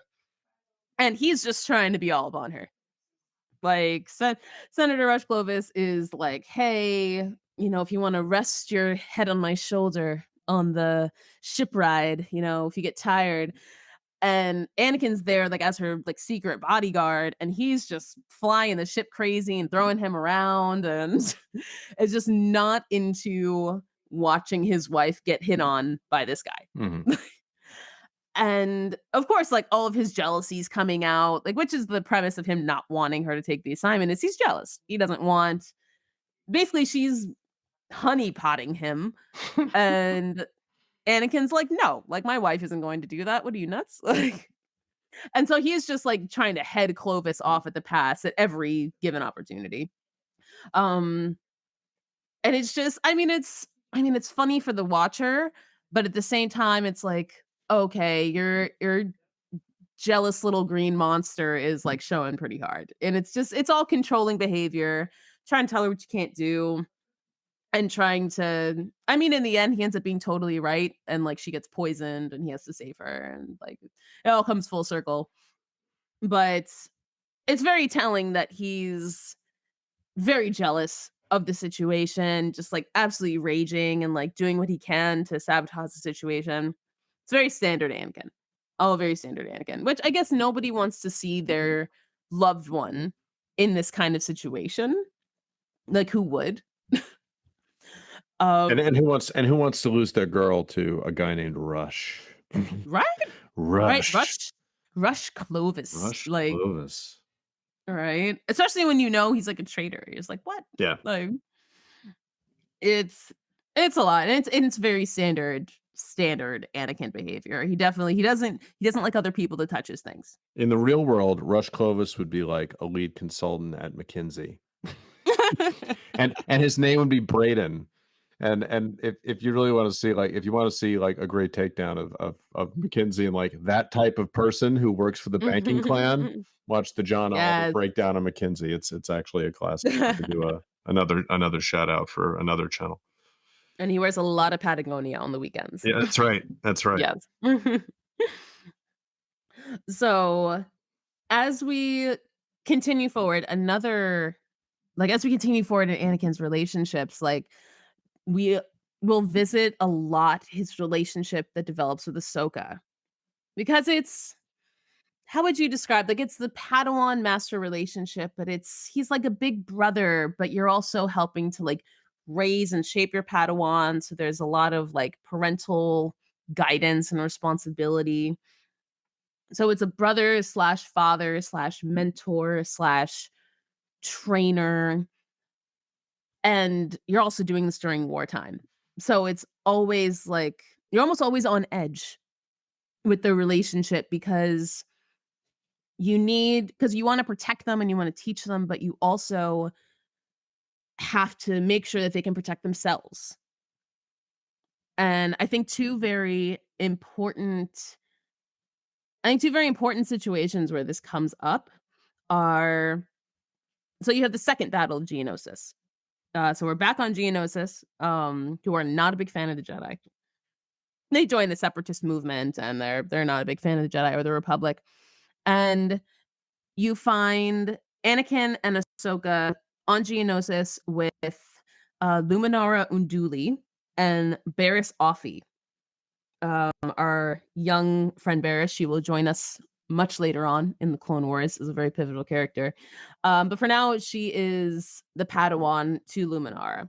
And they're on Geonosis, and they're on a mission, and they're meeting with the Queen, and chaos ensues. But pretty much the Queen ends up sending them away on their ship with a parasitic brain worm, like that infiltrates one of the soldiers, and this a lot happens. Unduli and or Barriss and Ahsoka have to, like, fight off the brain worm that can, like, take over your mind, and they're stuck on the ship, and the 2 masters aren't able to get to their Padawans, and it's Luminara who tells Anakin, like, "You have this very unhealthy attachment to your Padawan. Like, I also, like, feel affection for my Padawan Barriss, but I'm ready for her to, either grow up and, like, be her own person, or if something happens in battle, I'm ready to lose her." Like, it's not like she's, like, holding that, like, Jedi emotional, like, lack of attachment. And she's calling out Anakin on the fact that he does not have that. Which is Anakin's favorite thing is to get called out on his shit. He loves that. And it's very telling for how he views their relationship. He's become one of her tribe, and he's going to do whatever he has to do in order to save Ahsoka from this ship that she's trapped on with this, like, brain-eating parasite that's, like, ravaging the entire crew, and it's also now taken over Barriss at this point. And there's this one Geonosian that knows what the queen has done, this guy named Poggle, which is a fantastic name for any character. Poggle the Lesser. Poggle the oh, I forgot about that part. Poggle the Lesser. And in very standard Anakin style, Poggle gets force choked. Poggle finds out exactly what it is. Because Anakin's like, "I'm not gonna waste time Jedi mind tricking you. I'm not gonna waste time interrogating you. Like, I'm gonna beat your ass, and you're gonna tell me exactly what I need to know because I need to save my Padawan because I love my Padawan, and I will do anything for the people that I love." Like, he takes very little, he pulls very few punches when it comes to saving the ones that he loves, so Pablo gets force choked and ends up giving Anakin the exact information he wants.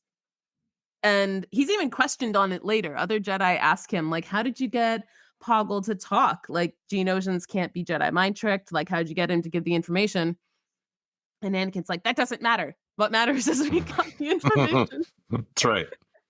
Don't worry about that." And they're able to stop the brain parasite. They're able to find out how to stop it, and they're able to save the two Padawan learners. But it was like standard, like, Anakin's called out on his, like, moral gray areas by another Jedi, and he's just like, "Okay, I'll take that into consideration, but I don't really care. I'm just gonna move forward how I want to move forward."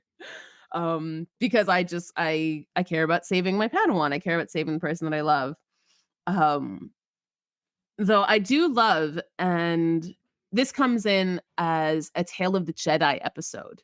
Probably my favorite Tales of the Jedi episode, which is just a masterwork that was made by our Lord and Savior Dave Filoni.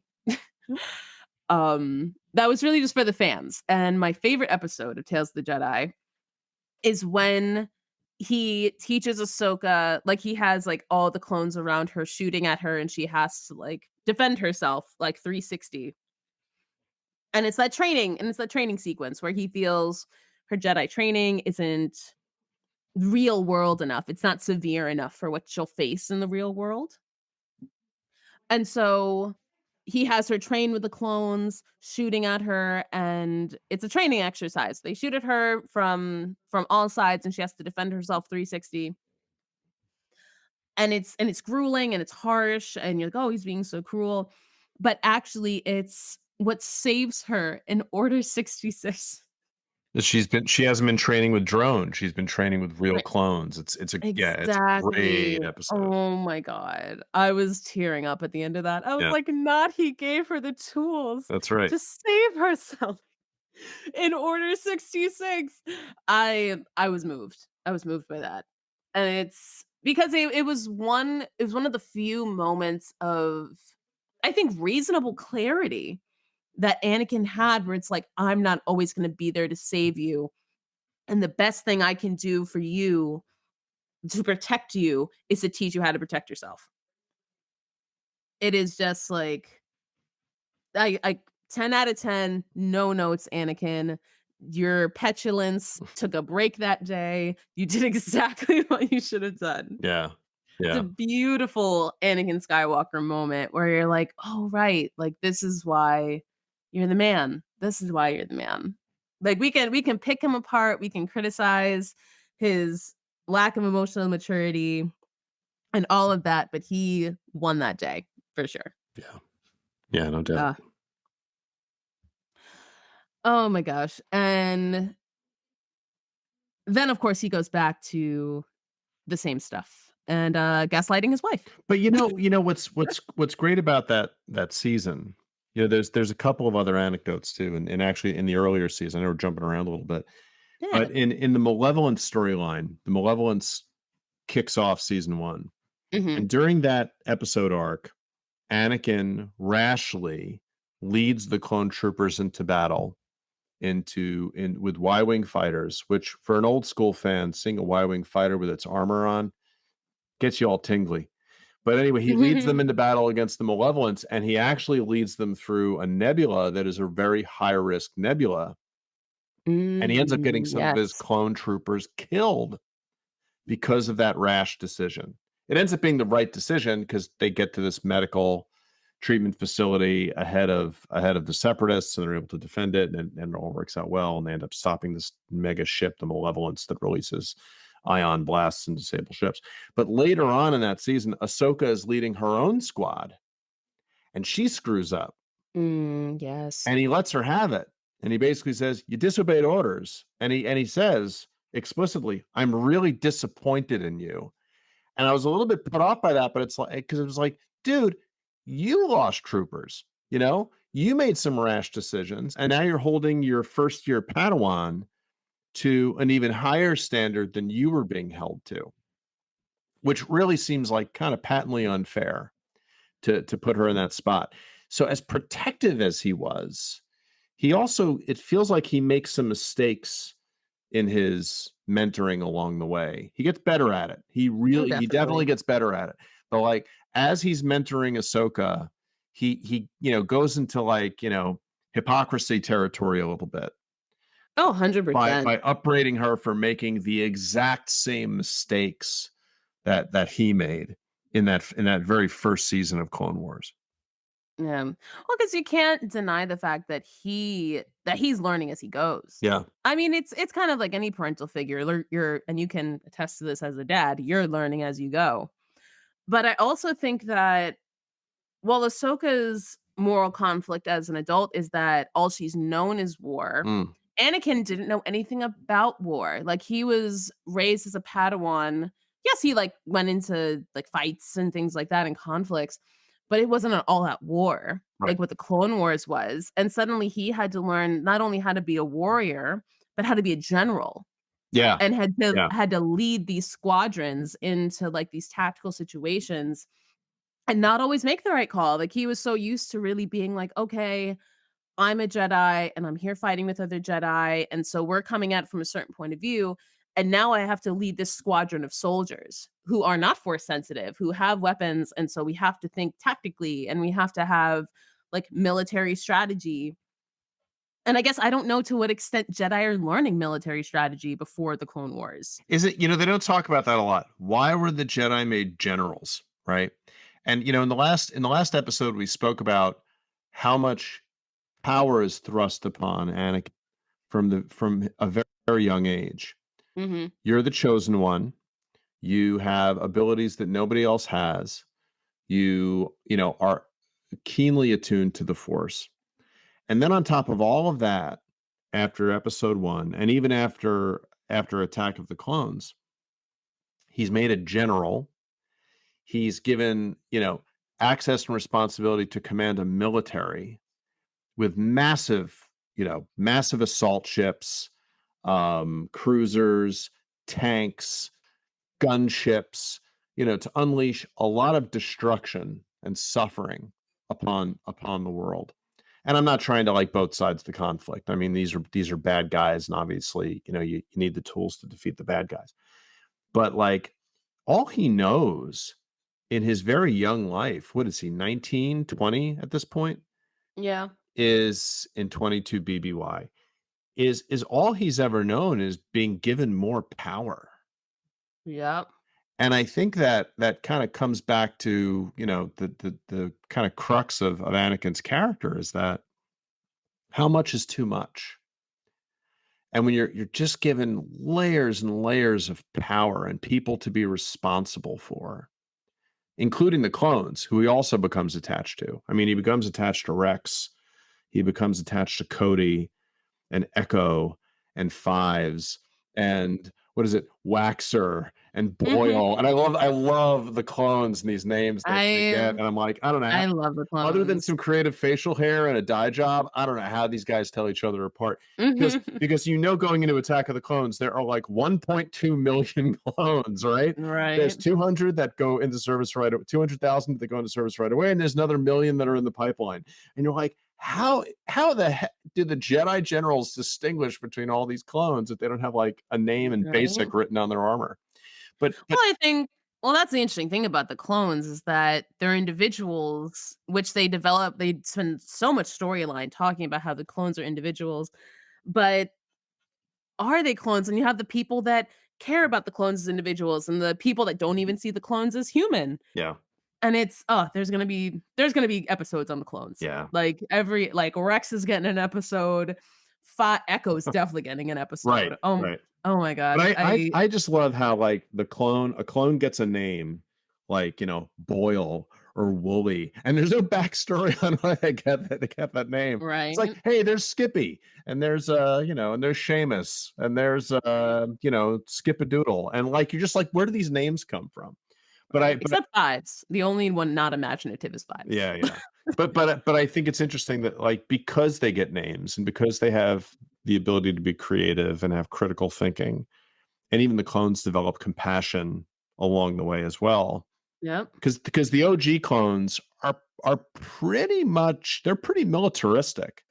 Like even the original clones, not to get too far afield here, but even the original clones can be a little bit dismissive about being compassionate. Like they refer to the Twi'leks as tailheads at one point. Like Yeah. one of the clones refers to the Twi'leks as tailheads. I'm like, oh my god, like like Twi'lek racist much?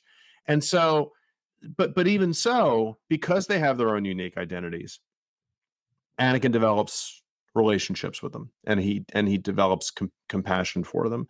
And after losing them in battle, it's just one more layer that Anakin feels, I think, about failing and the importance of failing those that he cares about. And I think the clones also recognize, as much as Mace Windu probably doesn't give a rat's what about the clones. That is what makes Anakin special. Yeah. Is Anakin, for all of his flaws, is intensely loyal, has compassion and devotion and loyalty to those that he cares about, including the troops under his command. And that's why the 501st fights for him as hard as they do, Mm, because they feel valued. that is very well put. And I feel like you see this play out along a lot of, like, battle narratives, whether it's in film or movies or books, is the respect that soldiers have when they're led into battle by their leader. Mhm. Like, it's not the king standing at the back of the battalion, like, telling them to go forward. It's the leader that's leading the charge.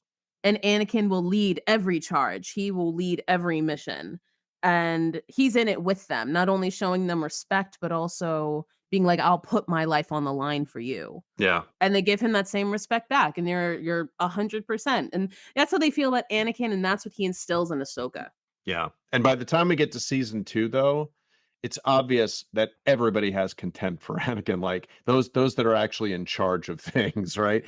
Even Right. Lauren, who's the most chill dude in the world, even though he, clearly joins the Empire and he becomes a, intelligence officer during the dark days. Even Yularen says in episode 2 of season 2, of all the Jedi, why did I end up with Skywalker? And I Yeah. and I forgot about that because I'm thinking, oh yeah, Anakin and Yularen, like they're together for like 5+ seasons and they're tight and everything's good. But no, Yularen's like, I don't need this, like I don't need Right? this like uncertainty going into battle with this rogue, emotionally unstable, atypical Jedi general. But clearly, but that doesn't matter because Anakin's troops are still loyal to him. Yep. Ugh, so much. Can we talk about, since we're jumping around a little bit, can we talk about in the pantheon of villains, who is able to manipulate Anakin because of those attachments? And so if Mm. we explore all the villains that Anakin has a conflict with, General Grievous, although it's really it's more of a Grievous Obi-Wan thing, but you've got Grievous, you've got Cad Bane. Cad Bane, I think, is a great foil for Uh, Anakin because there's a story arc where Cad Bane needs to steal this holocron and he basically exploits Anakin's attachment to Ahsoka and that yes. and Oh, that's a great story and by arc. the way, if that were I keep bringing up Mace, if that were Mace Windu in that same situation and he had to choose between the holocron getting into Separatists' hands and giving up his apprentice, what would Mace have done in that situation? I'm not so sure Mace would be like, do the bro move and like save the apprentice. Oh, yeah, no, I'm not convinced Yeah, that I'm he not would I'm not either. I'm not convinced of that No. at all, but that's what Anakin does. Anakin absolutely makes the clear-cut call and saves Ahsoka's life. And Yeah. so, I'm sure there are other villains along the way, like there's Senator Merrick from Mandalore. Anakin just, straight up kills him. That's not even like, that's not even a contest. And then there's Mhm. Ventress. And Ventress Uh, like always gets under his skin. I And like love and Ventress. what's the common thread? Like what's the common thread between all those villains that know how to get under Anakin's skin? And I think a lot of it is that they either exploit the fact they knock him down a peg, like they're either able to knock him down a peg, which just enrages Anakin, or they're Yeah. able to exploit his attachments Yeah. and his passion for attachments. And that's, I have to rewatch those first 3 seasons of Clone Wars, even going past the Mortis arc to see like how villains play Anakin. Because they clearly Right. know how to. And that is some great writing because when you can write a great villain as Filoni and Co do and Lucas, it just makes for so much more of a better conflict and Oh, understanding absolutely. the psyche of your hero, right? Absolutely. I think it's like I can imagine a very constant, like, theme is that it's the villains that not so much meet him for the first time, but the ones that have seen him in battle before. Like, 'cause it's the repeating villains that get under his skin, it's not the one-offs. Yeah. It's the repeating villains, we see how passionate he is and see how he fights for his side and how he'll throw caution to the wind to save his Padawan or to save his troops, and they're like, "Okay, I'm making a note, like, this guy, like, he's not throwing people away. Mhm. Like, he has, like, a moral high ground." And that's really what they exploit. Yeah. Yeah. That's really what they know they can poke at. Completely. But you know what is dark about that is that and I know we're jumping around the seasons a little bit, but by the time he gets to it's season 3, episode 2, and it's episode called Arc Troopers. And in Arc Troopers, Mm, they're defending Camino yeah. from an assault by the Separatists. It's a great episode. I Yeah, forgot. I just watched that today. Oh god, I forgot how good the visuals were in that episode because Oh my god. because when the Empire destroys when they eventually spoiler alert when they eventually destroy Camino, I had forgotten that like there was an attack on Camino previously. Yeah. And they went after the cloning facility with the intention of destroying the cloning facility. And you got to wonder like how does Sidious expect this is all going to play out if Sidious is playing both sides? Like if the Separatists end up destroying successfully, you know, all these events pivot on a dime. If they do successfully destroy the cloning facility, well, that puts the Republic at a disadvantage. So like how would he have taken advantage of that chaos? That's the other what if story I would write. Like, what if the Separatists won on Camino and they end up destroying it?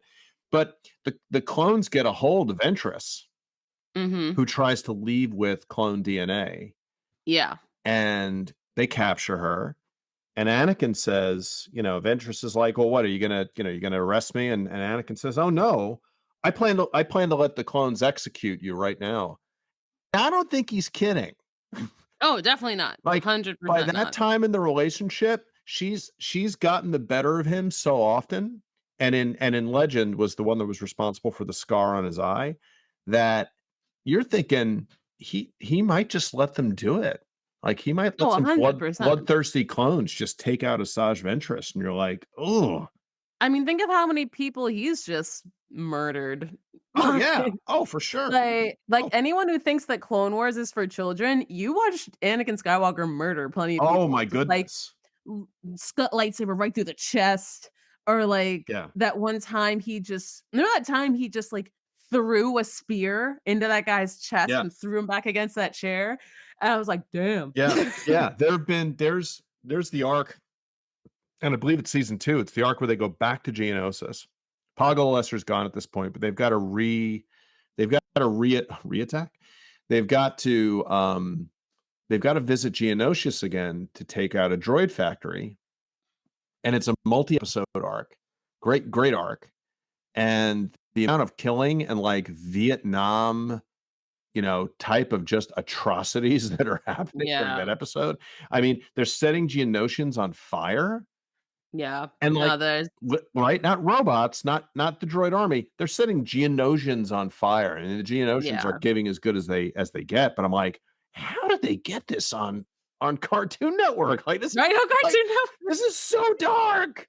Oh my god! Right? And so it's just like violent chaos, and it from Anakin's point of view, because I know we have to keep it focused on his psyche.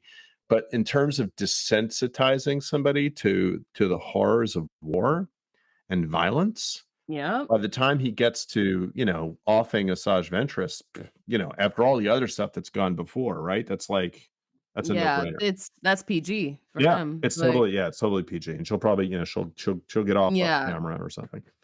exactly. It's yeah, no, he's like as you said, he's very desensitized to violence. And I guess as a Jedi you would be in general, but I feel like even during this wartime, like that's all he knows, that's all Ahsoka knows. And it's just all anybody knows. It's a lot.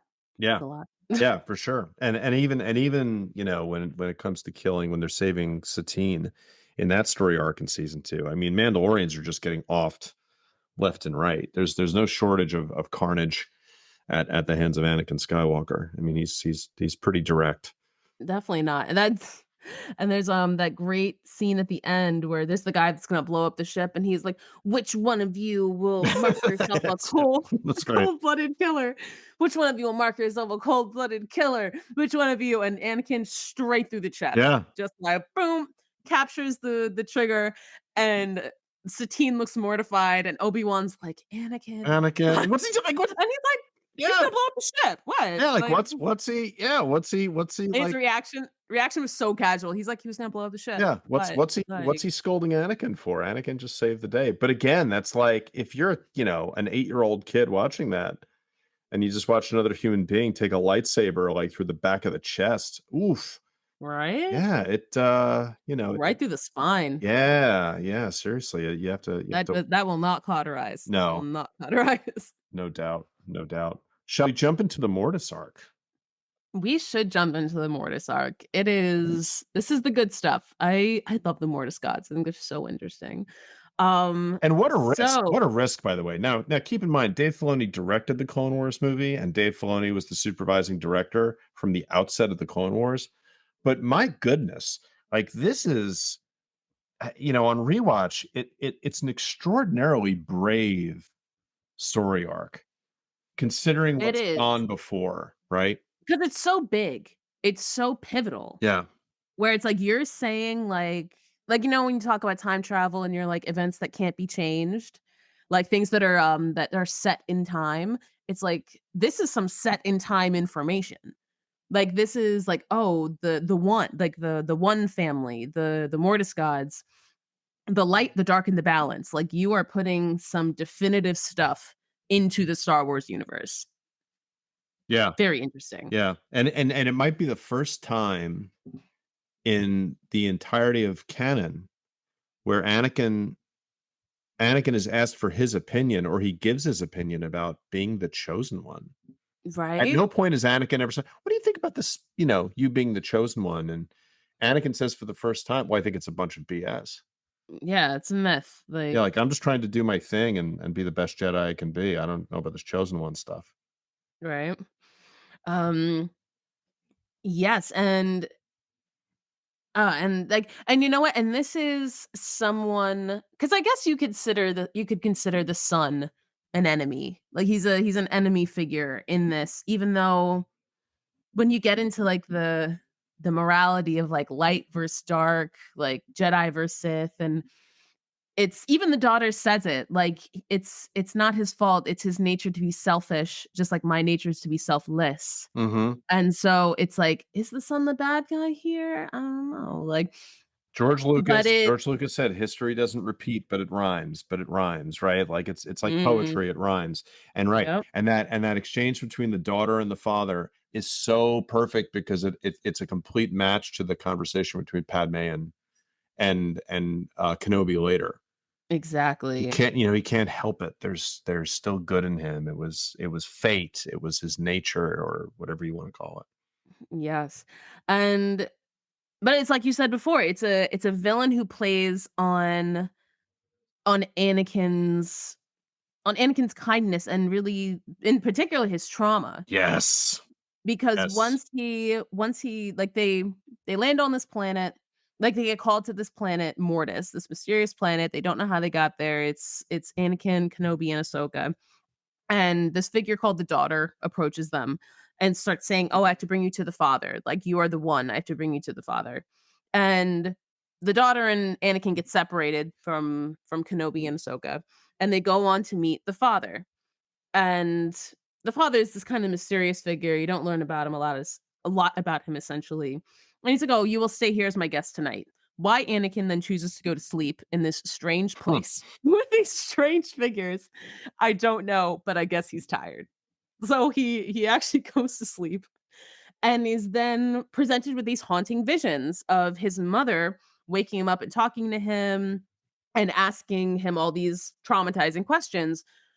"You were too late to save me. Like, why didn't you save me?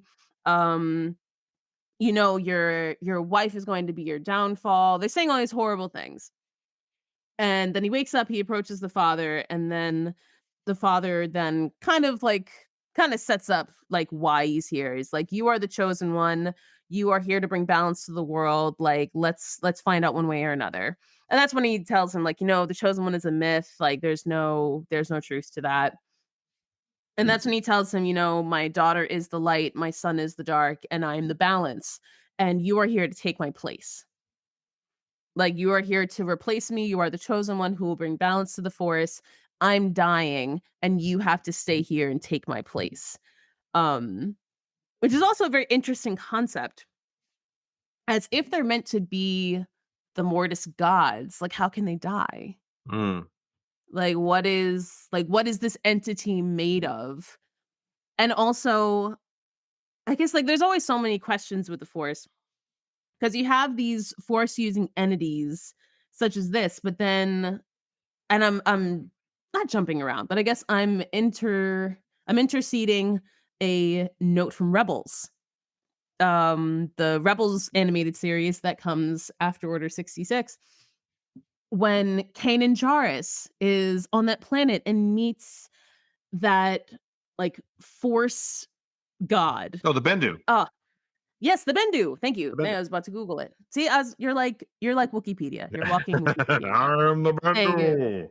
Bendu. The Bendu's a great character. And, like and there's never I mean, and they're gonna get into that story more now as, like, Rebels has now kind of, like, overlapped into Ahsoka, and they're still on the Mortis God arc, explaining, like, their role more. But I was always like, "Well, can, like, the Bendu die? Like, the Mortis Gods die? Did the Mortis Gods actually die?" Like, but nothing dies because everything just becomes part of the Force, and it's so many questions that I'm sure Dave Filoni ponders every day. Oh, yeah. Sure he spends a lot of time thinking about all But, this. there's a lot of layers. First of all, I love the fact that Filoni planted all those seeds with the Mortis Gods arc because it really is starting to now pay off with the Ahsoka series.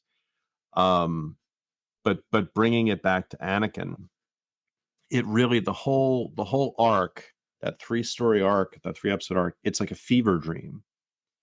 Oh, absolutely. And there really is that feel. It's a very disorienting story arc because you really don't know what's real and what's not.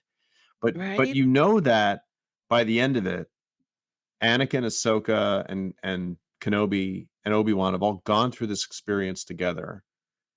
You don't know who they share it with because it's not even clear if anybody would believe them. Because it's almost like that. Oh, what's the what's the moment in Contact, the movie Contact, right? So Jodie Foster goes through the dimensional transport or the capsule transport. And she says she's been gone for days. And they watch the film and they say, "No, according to us, you've been gone for like 2 minutes." And Yeah. and there's that parallel where they come back from Mortis and the clones are like, "What are you talking about? Like you just went off our scope for just a blip." Yeah. But no, they do end up telling the council. They tell the council because both Obi-Wan and Anakin during this time have, like, encountered Qui-Gon Jinn's Mhm. Force Ghost. Mhm. Like, Qui-Gon Jinn appears to both of them, and they tell the council this, and they tell them all these things that happen, and they just kind of play off the Qui-Gon Jinn thing as like, "Oh, this is just an It's illusion." fever, Like, it was yeah. just an illusion. Like, I think they believe them about the Mortis gods, about these figures they encounter, the father, the son, and the daughter. But I think as far as, like, Qui-Gon Jinn, they're just like, "Oh, it was an illusion from the sun." Like, it was just another illusion that he put in your mind. Um, because he does that a lot. Mm. Like, even to the point where I think, like, my favorite part is that the son shows Anakin, like, shows him his future as Vader.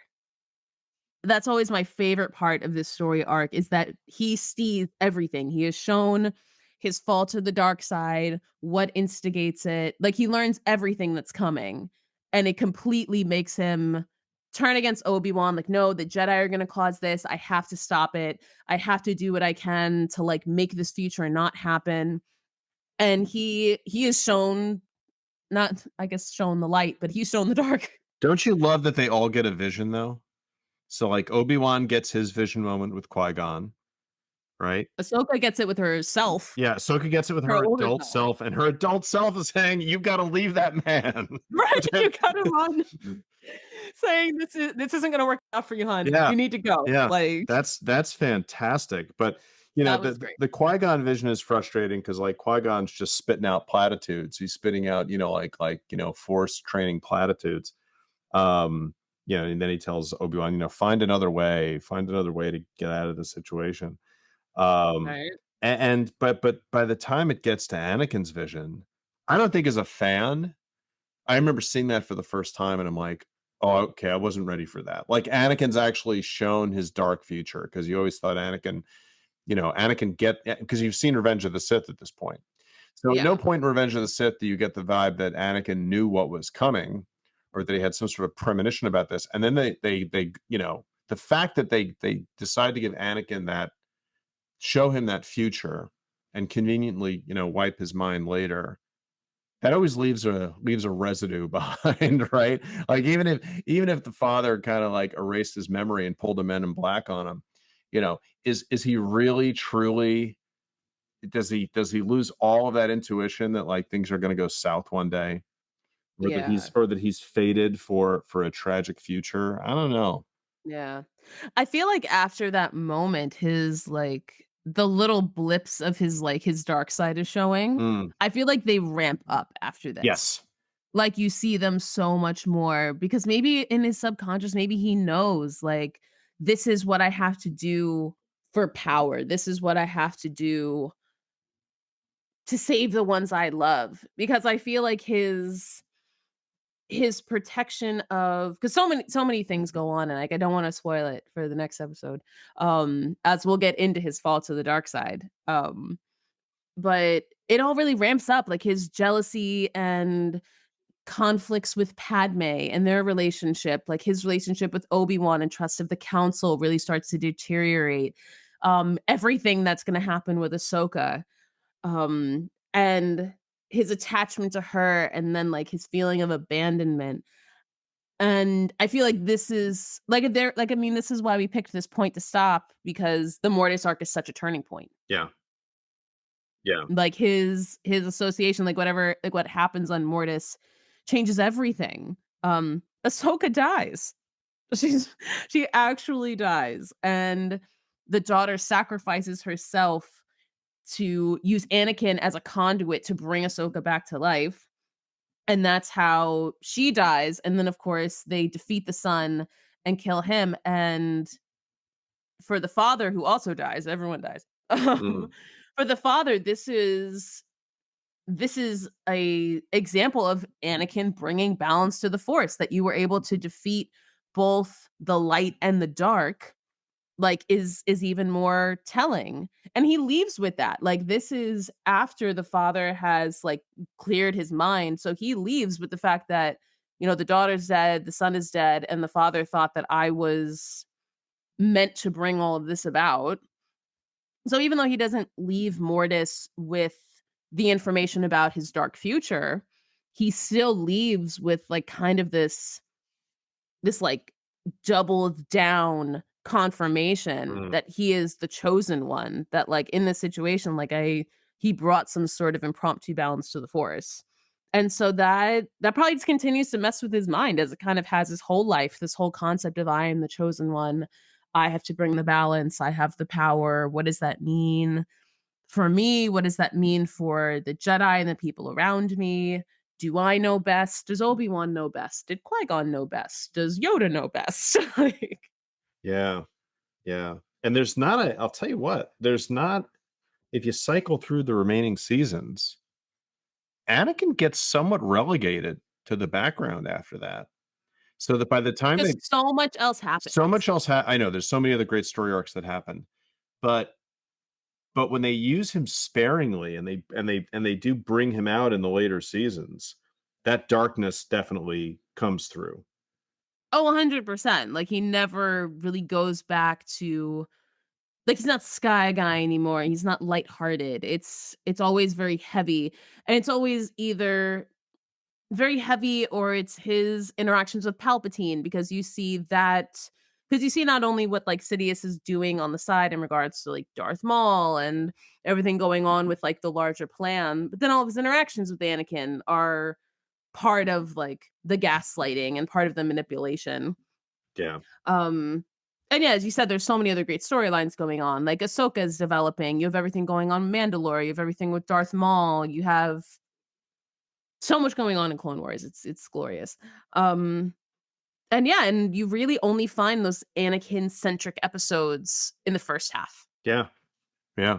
Because those are the characters, you know. When rewatching Mortis, I really I got to the end of it and just was wondering how did Anakin walk away from that not feeling completely disoriented, even though the father, wipes his mind and says, okay, I'm going to take away all this, this dark vision of the future that you weren't supposed to know.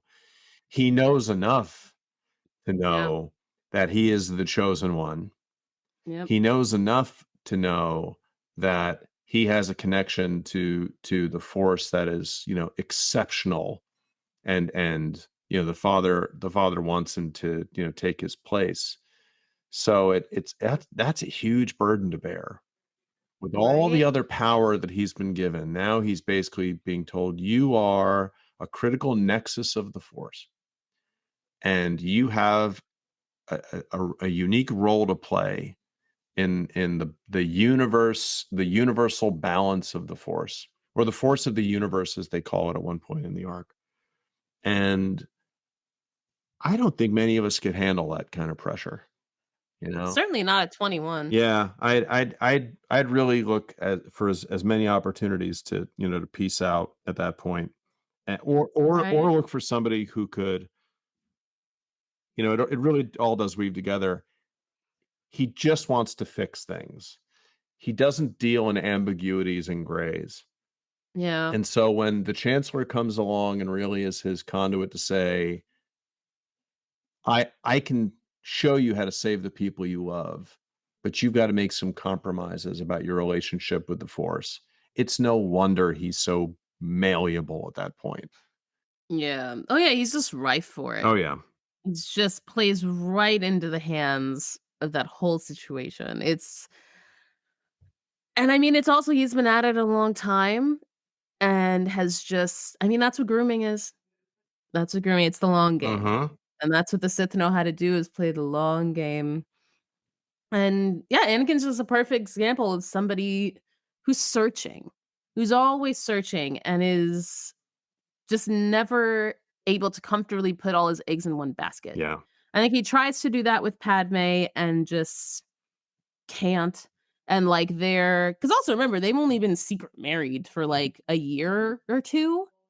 And most of that has been spent with him being away because he's always like away in battles and everything. Like the beginning of Revenge of the Sith will show that he'd been gone at this battle so long that she heard rumors that he was dead. Mm. Like, so he's gone for these long stints of time in battle. They get like small moments where they can. But how is their relationship actually developing? And like, how much does she understand about the trauma that he's experiencing? Like, really, the only person who can probably fully grasp what's going on is maybe Ahsoka. And so he clings to that relationship and then eventually she leaves. Mm. Like, which I know is a devastating blow for him. Um, So much going on. He just doesn't seem to win from any angle. He can't share his full self with anyone. That's right. Yeah, that's right. I thought it was if you really did watch all of the canon in a linear approach, you would see that the brother tries to play Anakin first, which is really like the precursor, the antecedent for Palpatine doing it. Mhm. I'm gonna simplify life for you and make and 100%. make things right. I mean, it I guess it all makes sense, but as all things with Star Wars, all the storytelling that is never linear. Um, but it certainly makes for a nice relationship, from one story beat to the next story beat in Revenge of the Sith. Oh, absolutely. It all flows so beautifully. And like it's like you focus in on these little details and they're so fascinating to pick them apart, but then when you blow it out to the bigger picture, you could just see how all the moving pieces and how A, B, and C affects D, F, and it's just Mm. it's Shakespeare. By It's the way, beautiful. I know my third what if. I know my third what if story that I would want to tell, my alternate reality story. What if Anakin decided to stay behind and become the father? What if Anakin decided to Ooh. stay behind and take the father's role in Mortis? And what Mm. would that have done to the arc of the Star Wars universe and to Anakin's Right? life and Ahsoka's life, and what would Talk about a have twist for Palpy. Yeah, huh? Like, what? Like, what's so soon? Yeah, that's right. That's right. Your groomie decided to stick around. Right? Even though he got space roofied, he decided to stick around and hang out around Mortis and see what that fate was going to do for him. Right? Would have just been another place that, Palpatine couldn't get to. Yeah. Couldn't get to the oh, bless you. Couldn't get to the world between worlds, couldn't get to wherever, the Force was the strongest, and he could not probably not have gotten to Mortis. Yeah, and I guess, if we're getting toward the end of the Mortis arc, we really have to ask ourselves, like, wouldn't you just love to be a fly on the wall of the room of where Anakin, Ahsoka, and Obi-Wan reflect on what just happened to them? Right? And don't you just hope they just, like, grab some Java juice and set up in Dexter Jettster's, diner, or like some quiet meditation room in the temple, and said, what just went down here? Like, what? Like, Right? Ahsoka, you're alive right now because this near immortal sister gave her life for you as her last act of kindness. Right? Um, the rest of us Right? have left with our lives intact, but with a lot to reflect on. Like, what are we gonna do about that going forward? And Right? they're not given much time. Again, they're not given much time to reflect on it. It's just, the war goes No. on and the crisis goes on, and one crisis to the next. Yeah, no, it's on to the next thing. We find ourselves at the end of our episode, and I'll tell you, with the next one, we jump right back into battle. Yep. There is no lull between it. And we'll be in the thick of it. We will be in the thick of the storyline, the thick of Palpatine's manipulations, and all of the consequences that come along with it. So, no rest for our young Mm, heroes, no rest. yeah. And I always vacillate back and forth as we, even as we get through the Mortis arc, about what kind of a tragic figure Anakin is. And the one thing that I look at, we spend so much time talking about the relationship with Padme in Attack of the Clones, which is central to that story. Not so central to the Clone Wars. Their relationship during this period of Mm, the Clone Wars for like 2.5 seasons just doesn't feel as integral as it was yeah. in Attack of the Clones, or the driving force behind Anakin's character and what's going on in his head. Um, See, I don't I guess I agree with that in the case of, like, the overall Clone Wars arc because there's so much going on, but I don't agree. I think that's a driving force of his character, and in the end, one of the pivotal reasons why Palpatine can, like, yeah, get him it all over the comes line back. in the end. Yeah. I mean, It all comes back to, like, that scene in Revenge of the Sith that we'll go more into depth on when he's like, "Don't you wanna save Padme?" And Anakin's like, "What? What'd you say?" yeah, Like, that was the manipulative button, right? yeah, that was the button to press. He knows that's the button to press. Like, "Don't you wanna save your wife? Like, you couldn't save your mom?" Like, and then at that point, he's having the visions of what happens at childbirth. But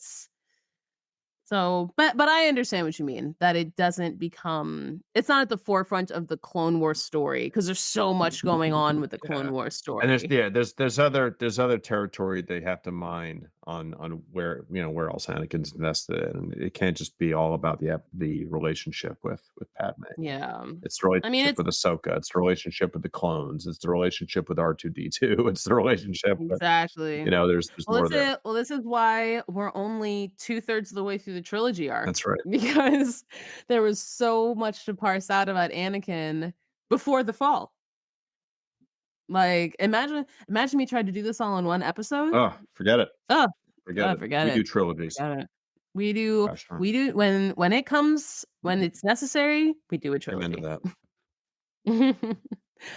Ugh, this has been another delight, Matt. Oh, it's a blast. This really is, taking a walk down not only memory lane for me, but also the memory lane that I had with my kids growing up. And watching Clone Wars was like our Friday night ritual.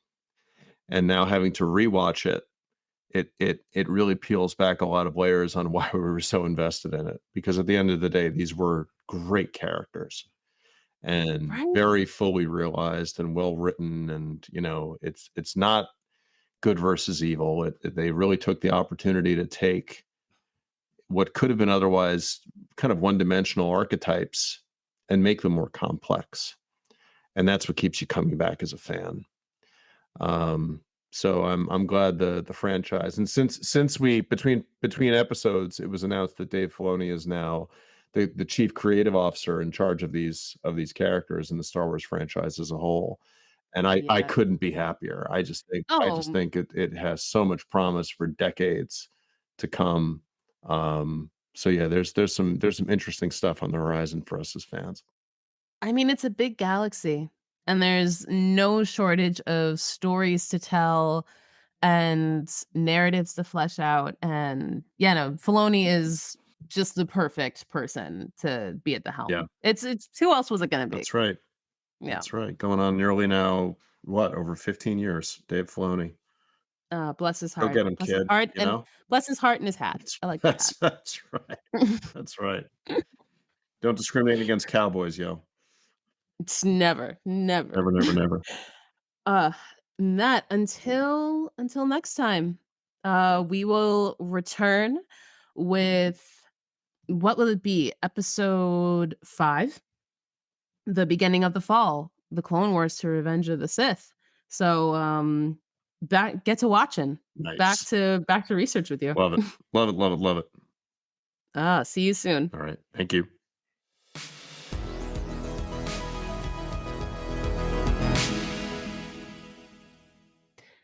Thank you for joining us today. If you've made it this far, you've had the chance to ponder quite a bit. Unrequited love, loss, ethical rights and wrongs, and the lengths we'll go to for the people we love. Just a few of the challenges plaguing our favorite conflicted Jedi Knight. I find myself reflecting on the extremes that we as humans can experience in the aftermath of loss. I think as we delve deeper into Anakin's fall to the dark side, and we examine how those pivotal traumas shaped him and color all of his choices, yes, he does so in these extreme dramatic moments that you find in film, but I wonder what glimpses of ourselves we'll find there in the dark. What do you think of Anakin's state of mind so far? Share your thoughts with me at mindtheforcepodcast@gmail.com. I'd love to know what comes up for you when you reflect on Anakin's journey. And don't forget to follow on all social medias and check us out on your favorite podcast streamers. If you like what you hear, do us a huge solid and drop us 5 stars. It makes a really big difference, and I value my lovely listeners so much.